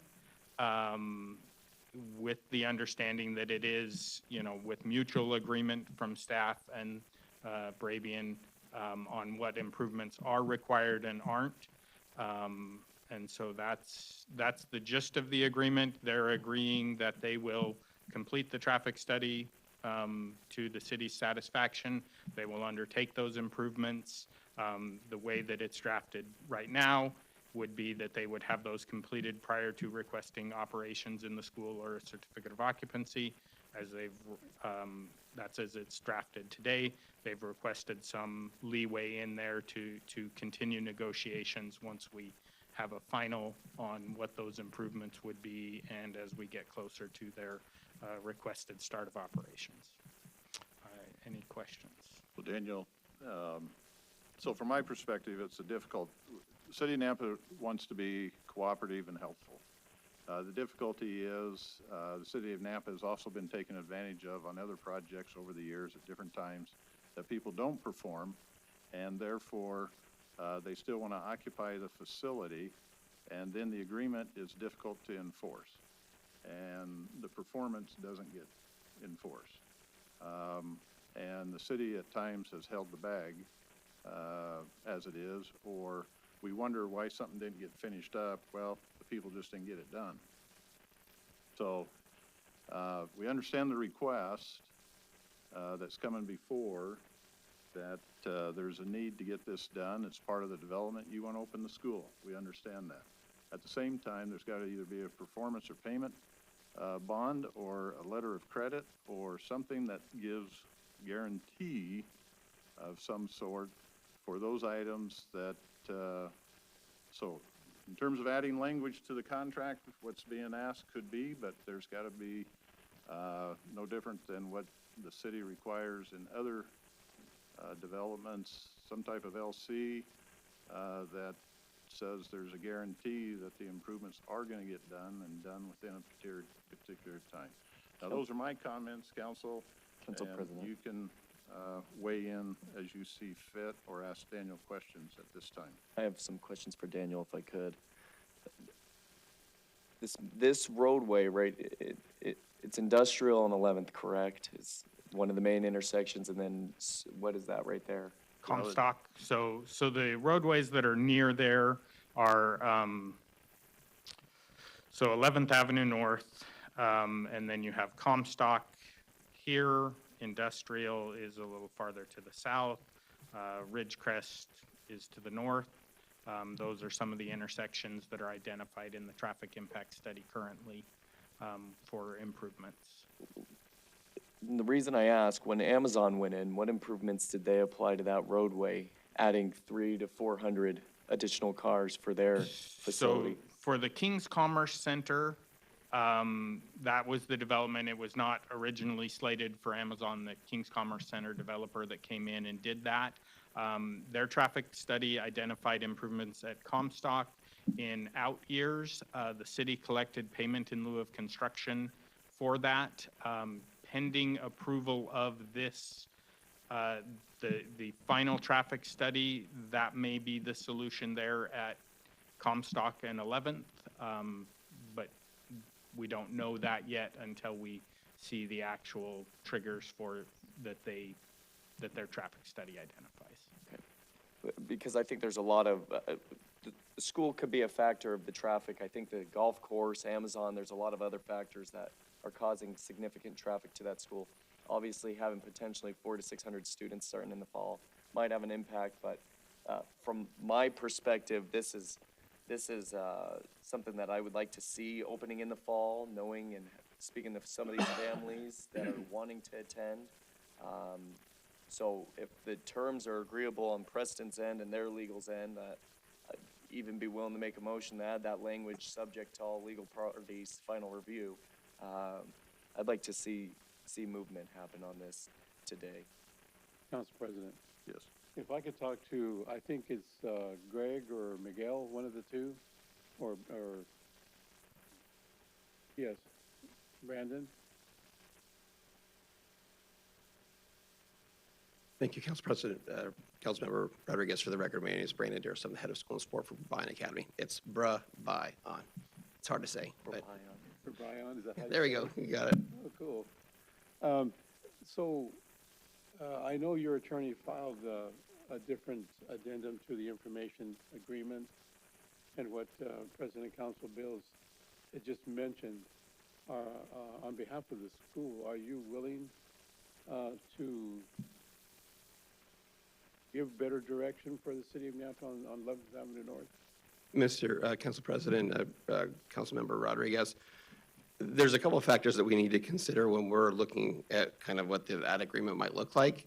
I would say that it's likely that a requirement of a PMP or something like that would be probably devastating to the project, largely because it would impact the financing, which has already been set, and that would be catastrophic for us. We couldn't go back to WAFED and say, hey, now we need to add a PMP to this. I think that's not us not wanting to be held accountable for the agreement that we have. We recognize that we want to be good partners with the city, just as the city wants to be good partners with us. But we also recognize the fiscal realities within our school, and we recognize that any movement on that end would significantly disrupt the closing of our deal on Friday. We, again, appreciate the city's willingness to hear us today and to put this on the agenda.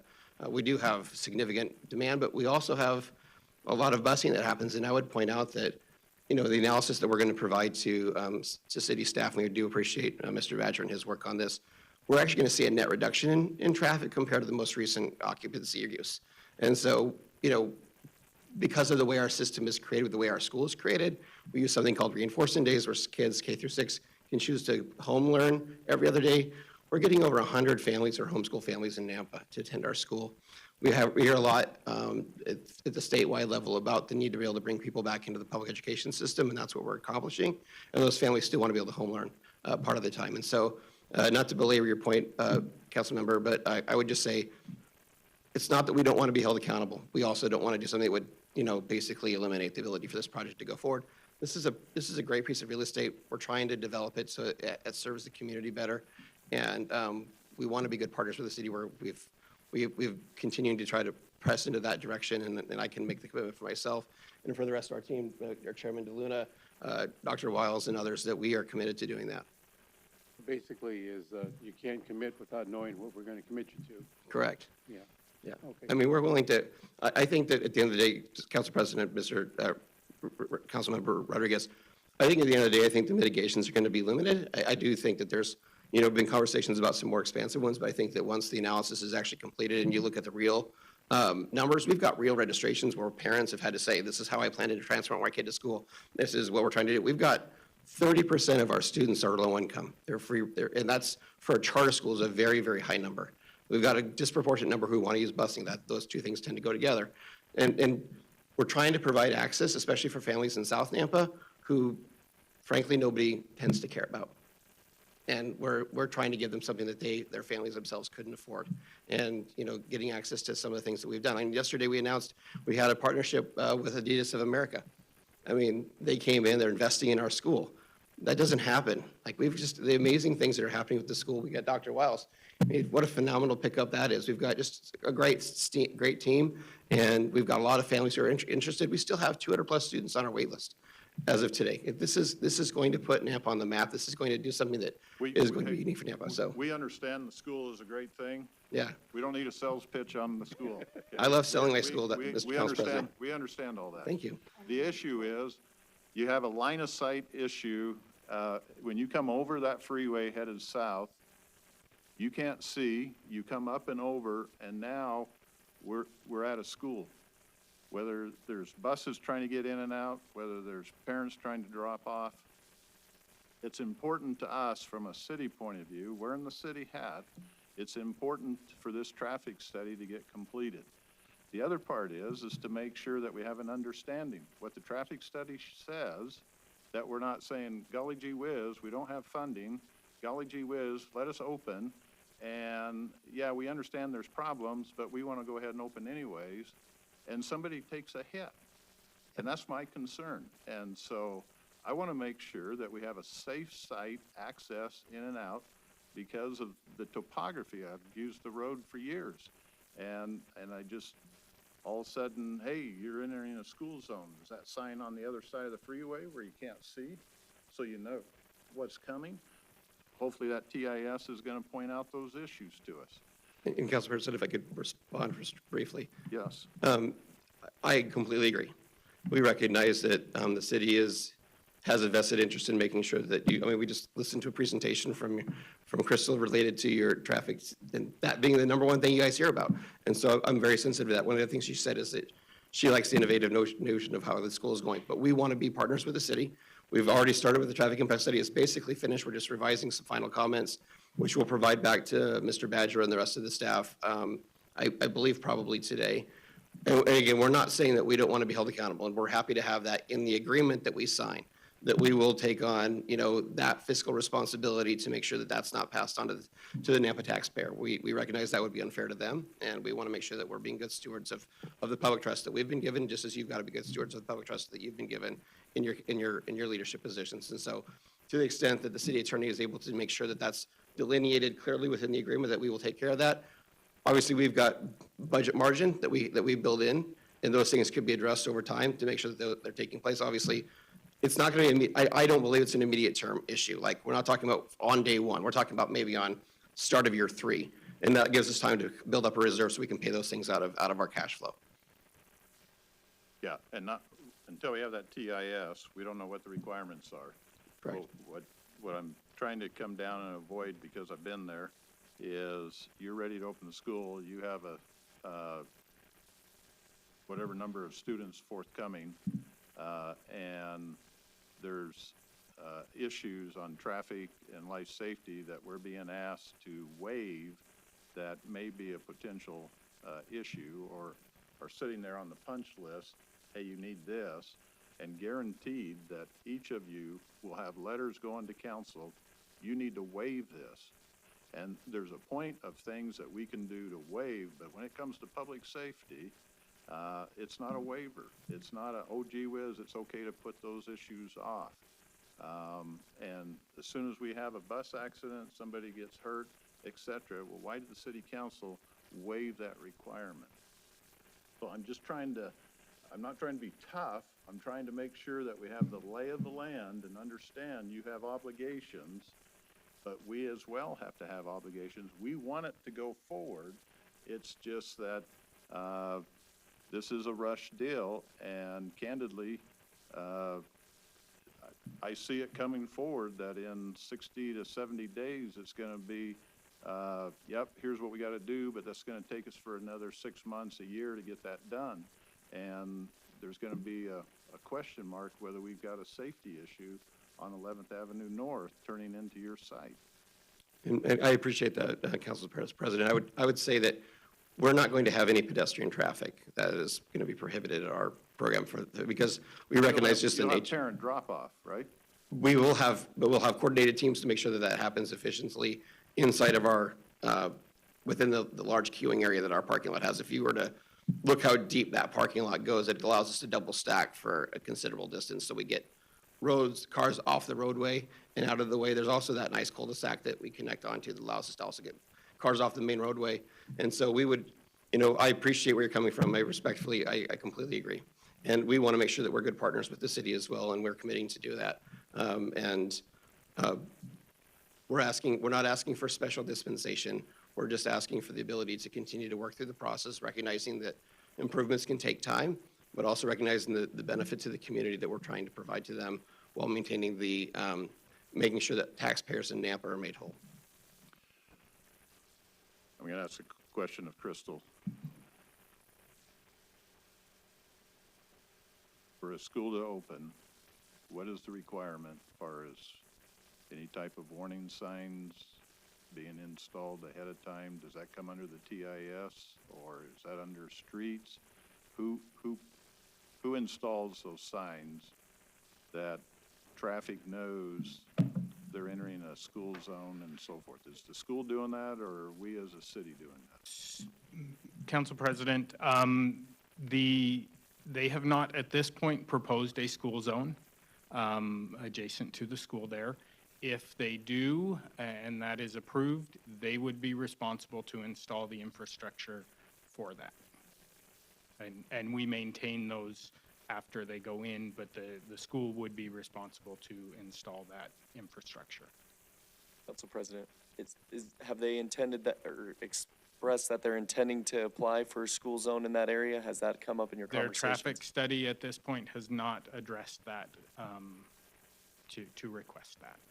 Is that intended to be applied for at this time? Okay. I will say that Mr. Durst represented that they believe that the traffic generation will decrease from the previous use. That has yet to be demonstrated, and I am doubtful of that statement. President, Yes. does the speed limit have to change in that area, Daniel? Not unless they request a school zone. That's not something that is required. But as, Do you know when the traffic study will take place? So again, they've submitted, their initial submittal came in mid-April. We received the revisions on the 12th of this month. We met with them on Monday to discuss the deficiencies and things that needed to be addressed. And so their team is working on those. I don't have I would anticipate that we would see it within the next week. Mr. Durst said potentially today. I don't know their traffic engineer's schedule, but they did indicate that they would be working on it and get it to us as quickly as they were able. And then question for legal. Would it be okay for us, if we were to move forward with this, to put something in there as far as the timeline? Is like a year something that we would look at? Can you kind of give us some guidance on what that timeline should look like Council President, for the improvements? for the improvements. I think I may take that one. That ultimately, that will depend on what the improvements are. I will say that improvements at their entrances and turn lanes and stuff that are needed there would be things that I would not be comfortable deferring into the future. If there are, as we go farther away from the school, those impacts are reduced, and so having those things happen farther into the future are less of a concern, depending on what they are. But the improvements directly, the turn lanes and those that would be triggered, those would be things that we would want to see happen with the opening of the school. The other stuff, depending on what they are, a year could certainly be reasonable, depending on what they are. Council President. Yes. So, Daniel, from what I understand, what their attorney put into the clause, it still gives you discretion on whether or not they can go forward. If it's not something that you feel comfortable with, then you have the ability to say, no, we're not going forward until this is taken care of. Council President, Councilwoman Skog, we have not seen that clause. There was just a request yesterday Okay. to have something in there, generally a clause like that. That would be something that if council's comfortable with and wants to have in there, we would just request that you approve the agreement pending legals Final approval. Okay. working that clause out. And you're comfortable with that? It's not necessarily what I would, not my ideal situation, but if that's the will of the council, we can. Well, there's one aspect of wanting the will to get the job done. There's the other aspect that both parties have a meeting of the minds of what the agreement is and what the performance requirement is. And so we typically don't do too much waivers on development agreements. And we expect those who sign those development agreements are going to perform within the time frames. And sometimes they want to come back and say, well, gee whiz, go ahead and record our plat, will you?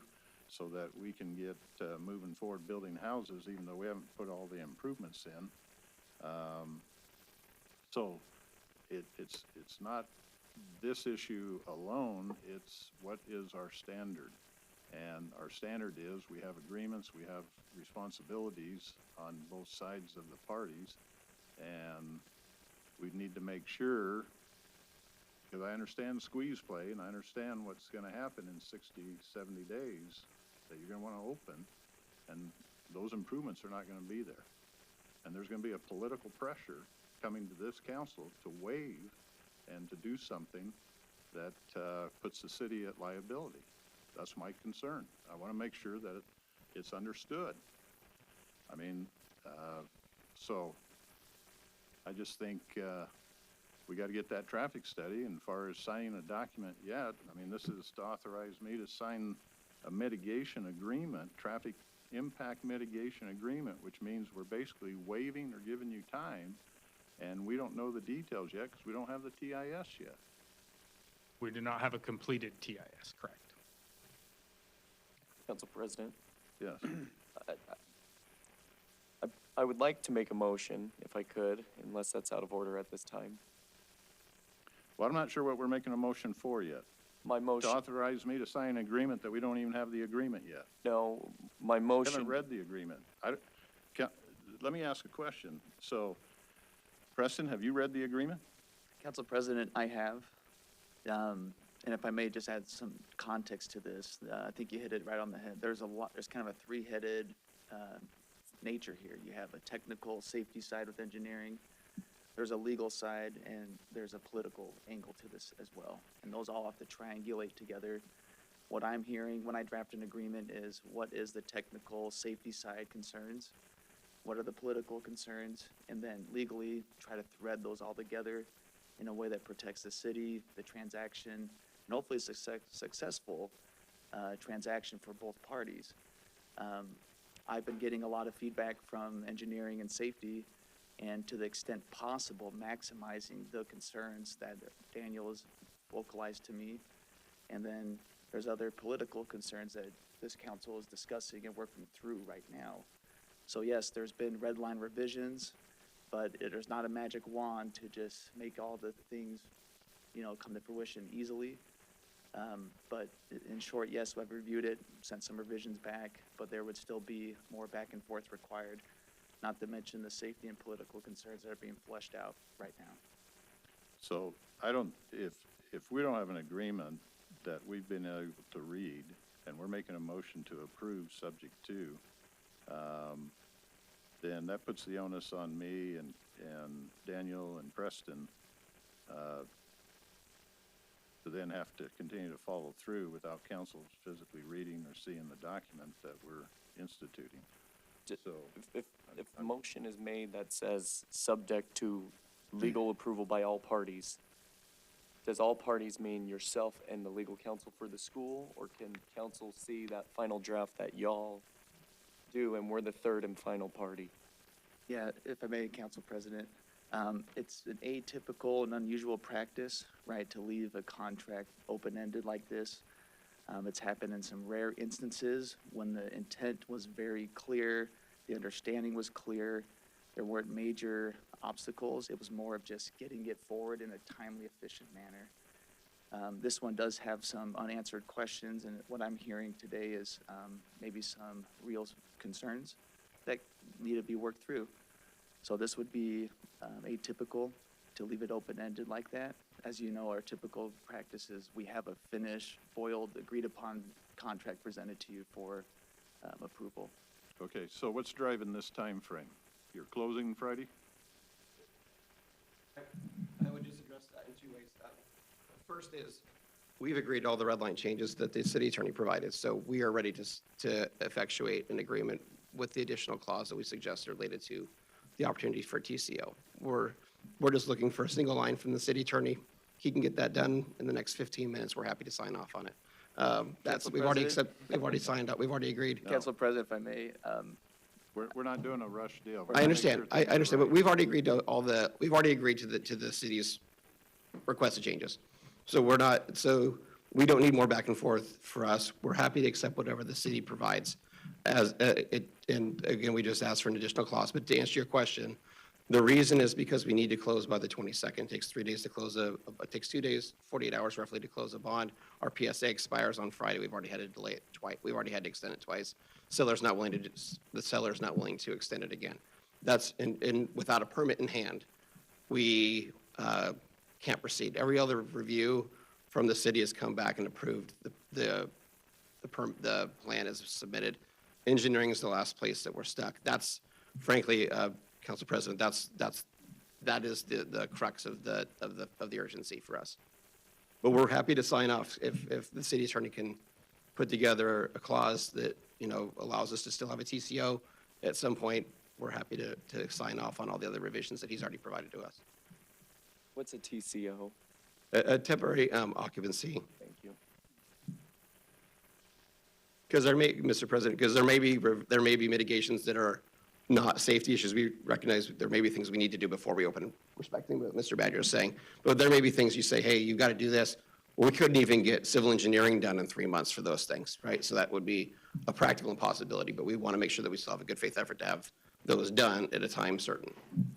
Yeah, I think the key is that we have an understanding, and something's in this agreement, that if there's safety issues and we have potential liability as a city granting occupancy where you have the opportunity to have an accident on 11th Avenue North And it's, whether it's a bus accident or a people's car accident, because of visibility and lack of signage, I'm not interested in signing that agreement, because I think we're setting ourselves up because of the crunch of the time. And I understand crunch of the time. I've been there. I know that. Some of you in the room and so forth know those issues.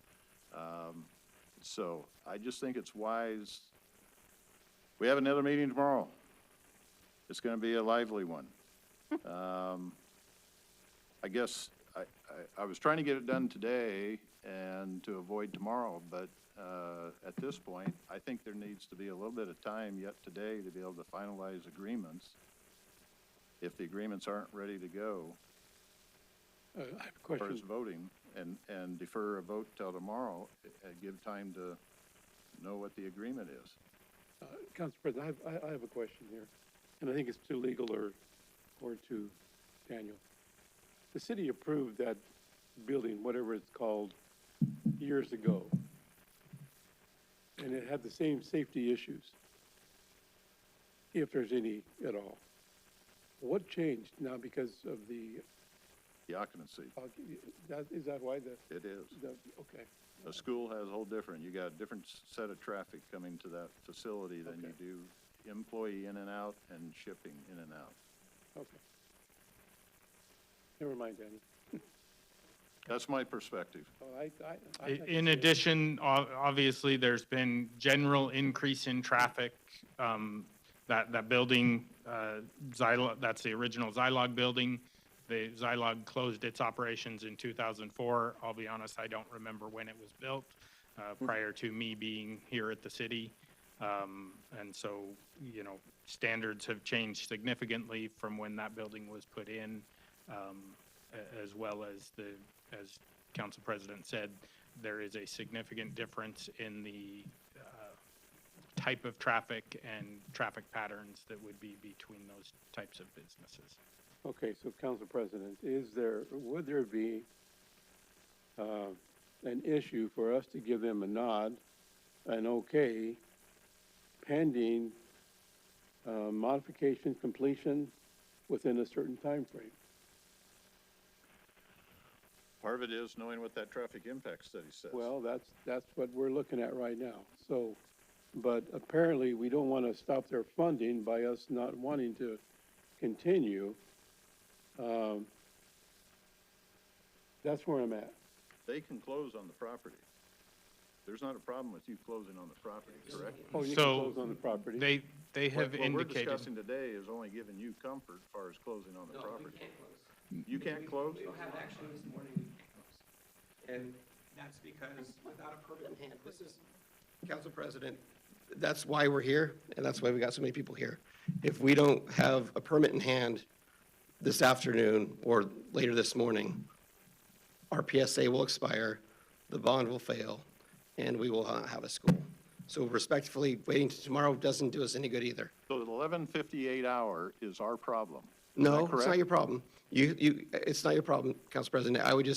I'm just explaining to you the practical realities that we're constrained with. And that's why I said, we submitted a document last week to the city. It didn't get acted on. So we were hoping to have this done earlier, and we were working with staff to do that, but it was never addressed. I personally went to the city, came here after I voted here to see if we could get some movement on it, because I didn't want it to become that sort of a problem. I was hoping we'd have that resolved before we got to this point, but we didn't hear anything until yesterday. We responded within 30 minutes with our attorney's review, accepting all the red lines, and then moving forward. So I understand it puts the city council in a really precarious position, and I'm just telling you the practical reality. If I don't close, if I don't have a permit, if you want to help me issue a permit, What permit? a TI permit, Say again? a tenant improvement permit, Tenant improvement permit? yes. That's all we're asking for. That's all we really need. If you want to sign off on us having a tenant improvement permit, and then we can come back and have this discussion around what the mitigations would be, that's gravy for us. That's really all we need is a permit so we can close, because the bank requires us to have a permit to be able to close a deal. Okay, thank you. You're Daniel? welcome. So the building department has plans, and the building department's ready to issue a TI permit. However, the traffic impact study hasn't been completed, therefore the permit's being held. Correct. The, part of the building permit process is the traffic impact study and civil plans for any mitigations that are necessary. That is part of the building permit process. So last week, when they requested and resubmitted the traffic impact study, and we said, you know, there are still deficiencies, they asked, is there any path we can get the permit issued? And I responded back to them that the only way that I could see is if we had an agreement in place that they would undertake to complete that and have all their improvements done prior to the opening of school. They drafted an agreement for that, sent that over on Wednesday. On Thursday, I responded back with that we're sending that to legal for review, and that there was a number of items that, from a legal standpoint, that I would typically see in an agreement like that I did not see in what they had submitted. They sent over a revised agreement with more of the legalese. That was sent to Preston, and on Friday, so I sent that over. That came in Thursday afternoon, I believe. I believe I sent it over to Preston Friday morning. In discussing with Preston his review times and that, we responded back to them on Friday that, you know, it had been sent to legal. Typical review times are about 10 days for an agreement, because obviously we have one city attorney for all of the work that has to be done. They came in, Mr. Durst came in to City Hall and spoke to, I believe, Kirsten, and Preston may want to address that. He came in on Friday at about 4:45 to my office, and I spoke to him then. We've worked diligently since then to have this on the agenda and address comments. Obviously, that takes Preston's time, and there are other priorities within the city beyond just this. And so this is the mechanism that we were able to come up with to be able to issue the permit. If there's agreement from council that there's a desire to do that. Okay. So any agreement needs to have language in that agreement that full well knowing the applicant has full responsibility for any and all improvements, any and all safety measures, and the city's not waiving anything at this point in time.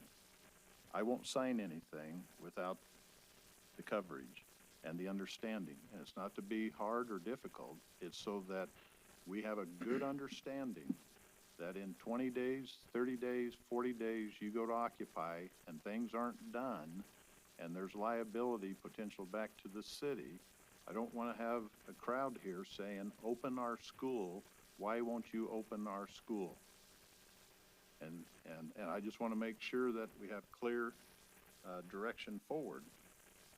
So I don't have a problem trying to figure out something so you can go forward, but I also don't want to have a sentence added that says we've got an out and we've got protection to go open our school without doing the improvements. And I don't want to have a bash between the building department and yourselves when it comes to 2 days before opening, and parents are planning on their children being there at school, and the city's the bad cop because we're enforcing the codes or you haven't performed. I've seen it happen, and I'm just putting it on top of the table. I just don't want to have the misunderstanding between groups who know one another and people who know one another, and the awkwardness of the situation, so. Greg, I'm sorry, Council President, I think Greg Wise wanted to.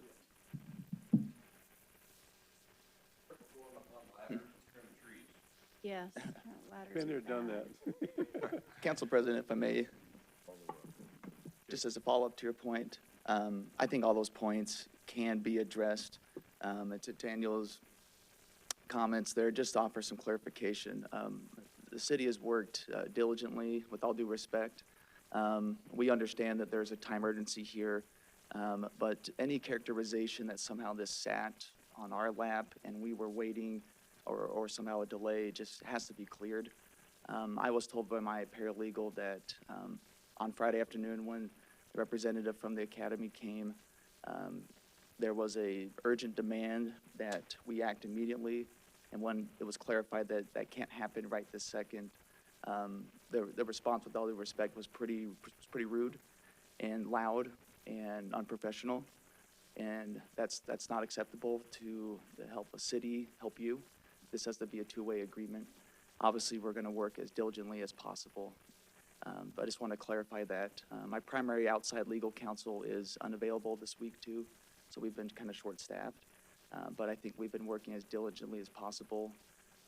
And we are here to mitigate the city's interests, and that's our first and foremost priority. And that just has to be understood during this process. So I just want to add that layer as well. Thank you. Thank you. Council President, Yes, Mr. Reynolds. I would like to make a motion that we table this until we have all the correct information and the correct process has been completed. This rush is not good for the city, and it's not where we should be today. So I would like to make that motion, see if we can get a second on it. I'm going to ask that we hold for that because we have somebody at the podium who's going to speak. So if you'll hang with us here for a moment. Yeah. Council members, my name is Dr. Greg Wiles, and I'm the CEO of Rabayon. And this is the fourth school that I've been involved with here in Nampa. I was the principal at West Middle School and came and talked to the city about the traffic to add an egress and regress there, and we worked together, and it was a decision of the Nampa School District to add sixth grade to the middle school, which brought more parents to drop off kids, and we grew from 900 kids to 1,200 within 2 years, and so there was a change, and we worked together and figured that out. 2008, I opened up Lone Star Middle School, and it was on Middleton. It was only one way, I don't know if you call that two-way, east and west, or south and north, knowing that we had a culvert there and knowing that there was no lights. And the city worked with us, and 5 years later, we're able to get that closed in, and we appreciated that. At Nampa Christian, where I've been serving as superintendent for 13 years on Midway and also our elementary campus on Orchard, we worked with the city to get a school zone there because traffic changed. And I understand that this could potentially change the traffic there, knowing that it was a semiconductor building and they had a lot of employees coming in there. But we appreciate just the opportunity to come in. And I know Mr. Durst was and feels a lot of pressure, and I don't want to apologize for him. I'll let him do that to you, but there is a lot of pressure right now because we have a lot of families that we've been meeting with. We had 250 that met with us at the public library just the other day.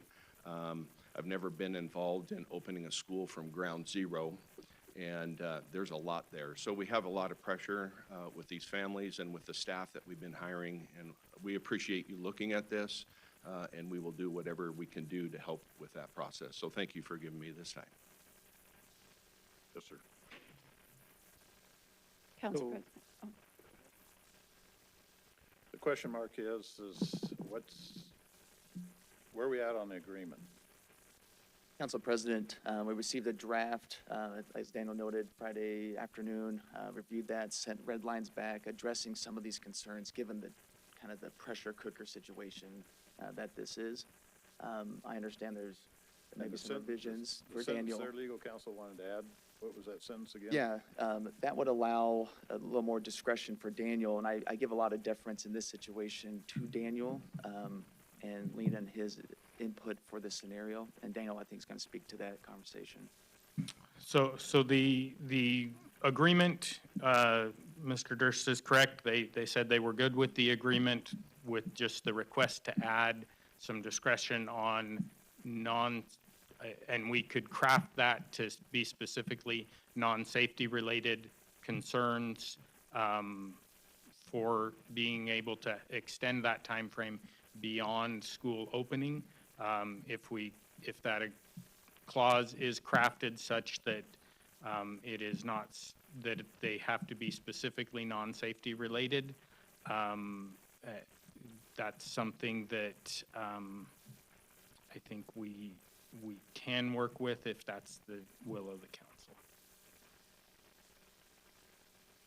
We're throwing around a lot of terms. We're not giving them occupancy in this agreement. We're giving them a TI permit, correct? So this agreement would allow us to issue the permit prior permit? to the building permit, so the tenant improvement permit, prior to the completion of the traffic impact study and the drawings for the required improvements. That would be the typical process, is that all of the traffic study would need to be approved, the plans for the improvements would need to be approved before the permit would be issued. That would be the standard process. Before the occupancy permit be issued? No, before the issuance of the building permit. The clause within the agreement as it's crafted now requires that they complete those two steps and complete the construction of those improvements prior to occupancy being issued. Thank you. Any clarity? Okay. Is there is it clear to you, the requirements to be able to occupy the building? Need to have you come to the mic. Yes, sir. It is, and that's why we were asking for, we accepted all the changes that the city had. There was an indemnification language that was added to the agreement, which we agreed to. And so I apologize to the city attorney and to his staff if I came across as abrupt. I do got a lot of pressure. I've been working on this for 4 years. I'm this close to being able to get this thing done, and I'm asking for the council to just recognize the value this is. We're willing to work with the city. We get a single line, an additional line on the agreement. We're ready to have it done. And that could include something that's specific to safety issues needing to be done before any TCO could even be talked about. We're happy to do that. And I don't want, my kids are going to be going to this school. Yeah, we understand. I don't want anybody to get hurt. What and I'm I'm just- after is contract and We're- issues with legal. Yes, correct. But we're happy to move forward as it is. This council stayed an extra 40 minutes at the moment, so. Thank you. We need to come to grips. Well, So Councilman Reynolds, you've heard the comments. Are you acceptable to a conditional approval at this stage? I am not. I still am not comfortable with the information that we have received. I don't understand how you've been working on something for 4 years, come down to the last day, and you didn't cross all your T's and dot all your I's. It just doesn't make sense to me. We need to have all the TIS and the stuff in order, just like anybody else would have to do, and then come back and get it done. That's my opinion. Council President, Yes. I'm just going to make a motion, get this thing going. I'll make a motion to approve this pending further, but for right now, let's just get her done, and so, need a second. Can I get clarification on the motion? Yeah, we need more information in that motion, so. Based on what Daniel says, all they want to do is to do a TI, gives them the opportunity to proceed. Any other requests, agreements, signage on modifications would come later down the road, which they would have to agree to, they would have to comply with regarding the permit. That's what I'm saying. So the agreement, Preston, that you've looked at, can it include, or does already include what we need? I mean, they're asking for a waiver on something in that agreement. The question is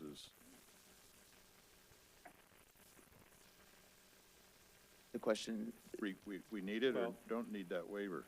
we have language in there that essentially allows the city discretion if the city engineer to evaluate a revised TIS. But these are, Is there a comment? Just keep going. Okay. So the agreement as written currently, they have to have the improvements complete prior to the certificate of occupancy or commencement of school operations. if it's council's desire to allow for some additional flexibility, the motion would need to be to approve the agreement, a signature of the agreement upon legal agreement from the legal on both sides for the amended clause that would allow for a TCO to be issued prior to completing non-safety related traffic improvements as identified by the traffic study. Okay, And so the city Daniel's the engineer. one that determines that. That's his decision. We're all on the same Right. page with that. And so if the motion is tailored to just that clause, I can work with Chris Jorgensen. I know Chris. We can hammer out that language, I believe. Again, with Daniel's blessing on it, which he's well aware of it, we've discussed it. Okay, so you're opening your schedule yet today to get this modification done, then you're gonna let me know when that agreement's ready to be read. Yes, sir. and I will adjust that motion to what Daniel said. Second. Council President, Yes, my other concern is that if, for our building department's sake, is that every time somebody goes in to apply for a TI permit and they don't have their ducks in a row, if they don't like it, they come into council and throw a fit and get council to give them a conditional or something like that. I don't agree with that. Our building department is stuck between a rock and a hard place, and then the political side, we have these processes in place for a reason, and everybody needs to follow those processes. So I don't like the feeling of undermining our building department. Council President, yes. just as a response, I think we're creating bad actors. We're not duly, oh, I'm hearing feedback. I don't want to be disparaging in our comments to the applicant here. I think we're trying to all do our best. So I think this is a unique circumstance with a school with significant amount of Nampa students, not necessarily a commercial fleet operation, a profiting. This is a public school, a public charter school trying to not, from what I understood from the waiver, it wasn't necessarily they're waiving any safety. It's the opportunity to go in and do improvements by receiving the TI permit first and then go about and do all these problem-solving issues thereafter, not necessarily get rid of the issues. It's saying, allow us to just move forward with our closure, and then, but I could be misunderstanding. I'm just wanting full clarity. That is the gist of the agreement. The Thank you. challenge obviously is that, as Council President Bills has expressed and I've expressed, we are concerned over the timetables we're talking about. So, Council President, let's call for the vote. Clerk will call the roll. Reynolds, No. Jingula, Yes. Skog, Yes. Bills,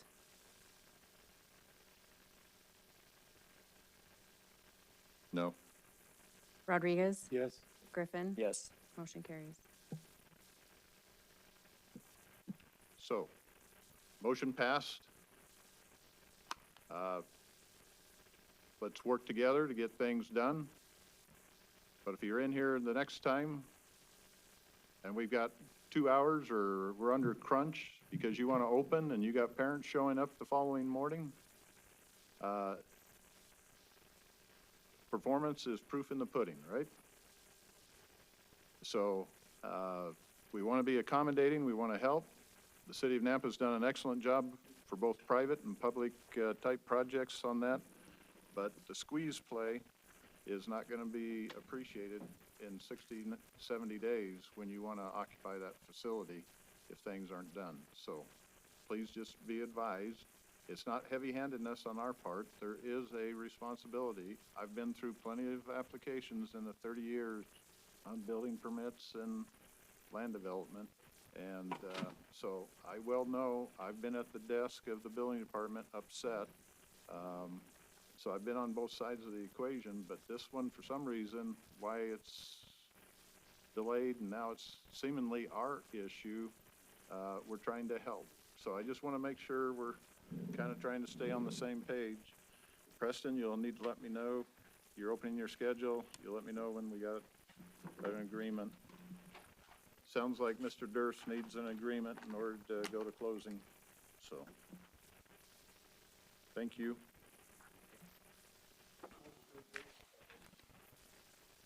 All in favor to adjourn? Aye. Aye. Again.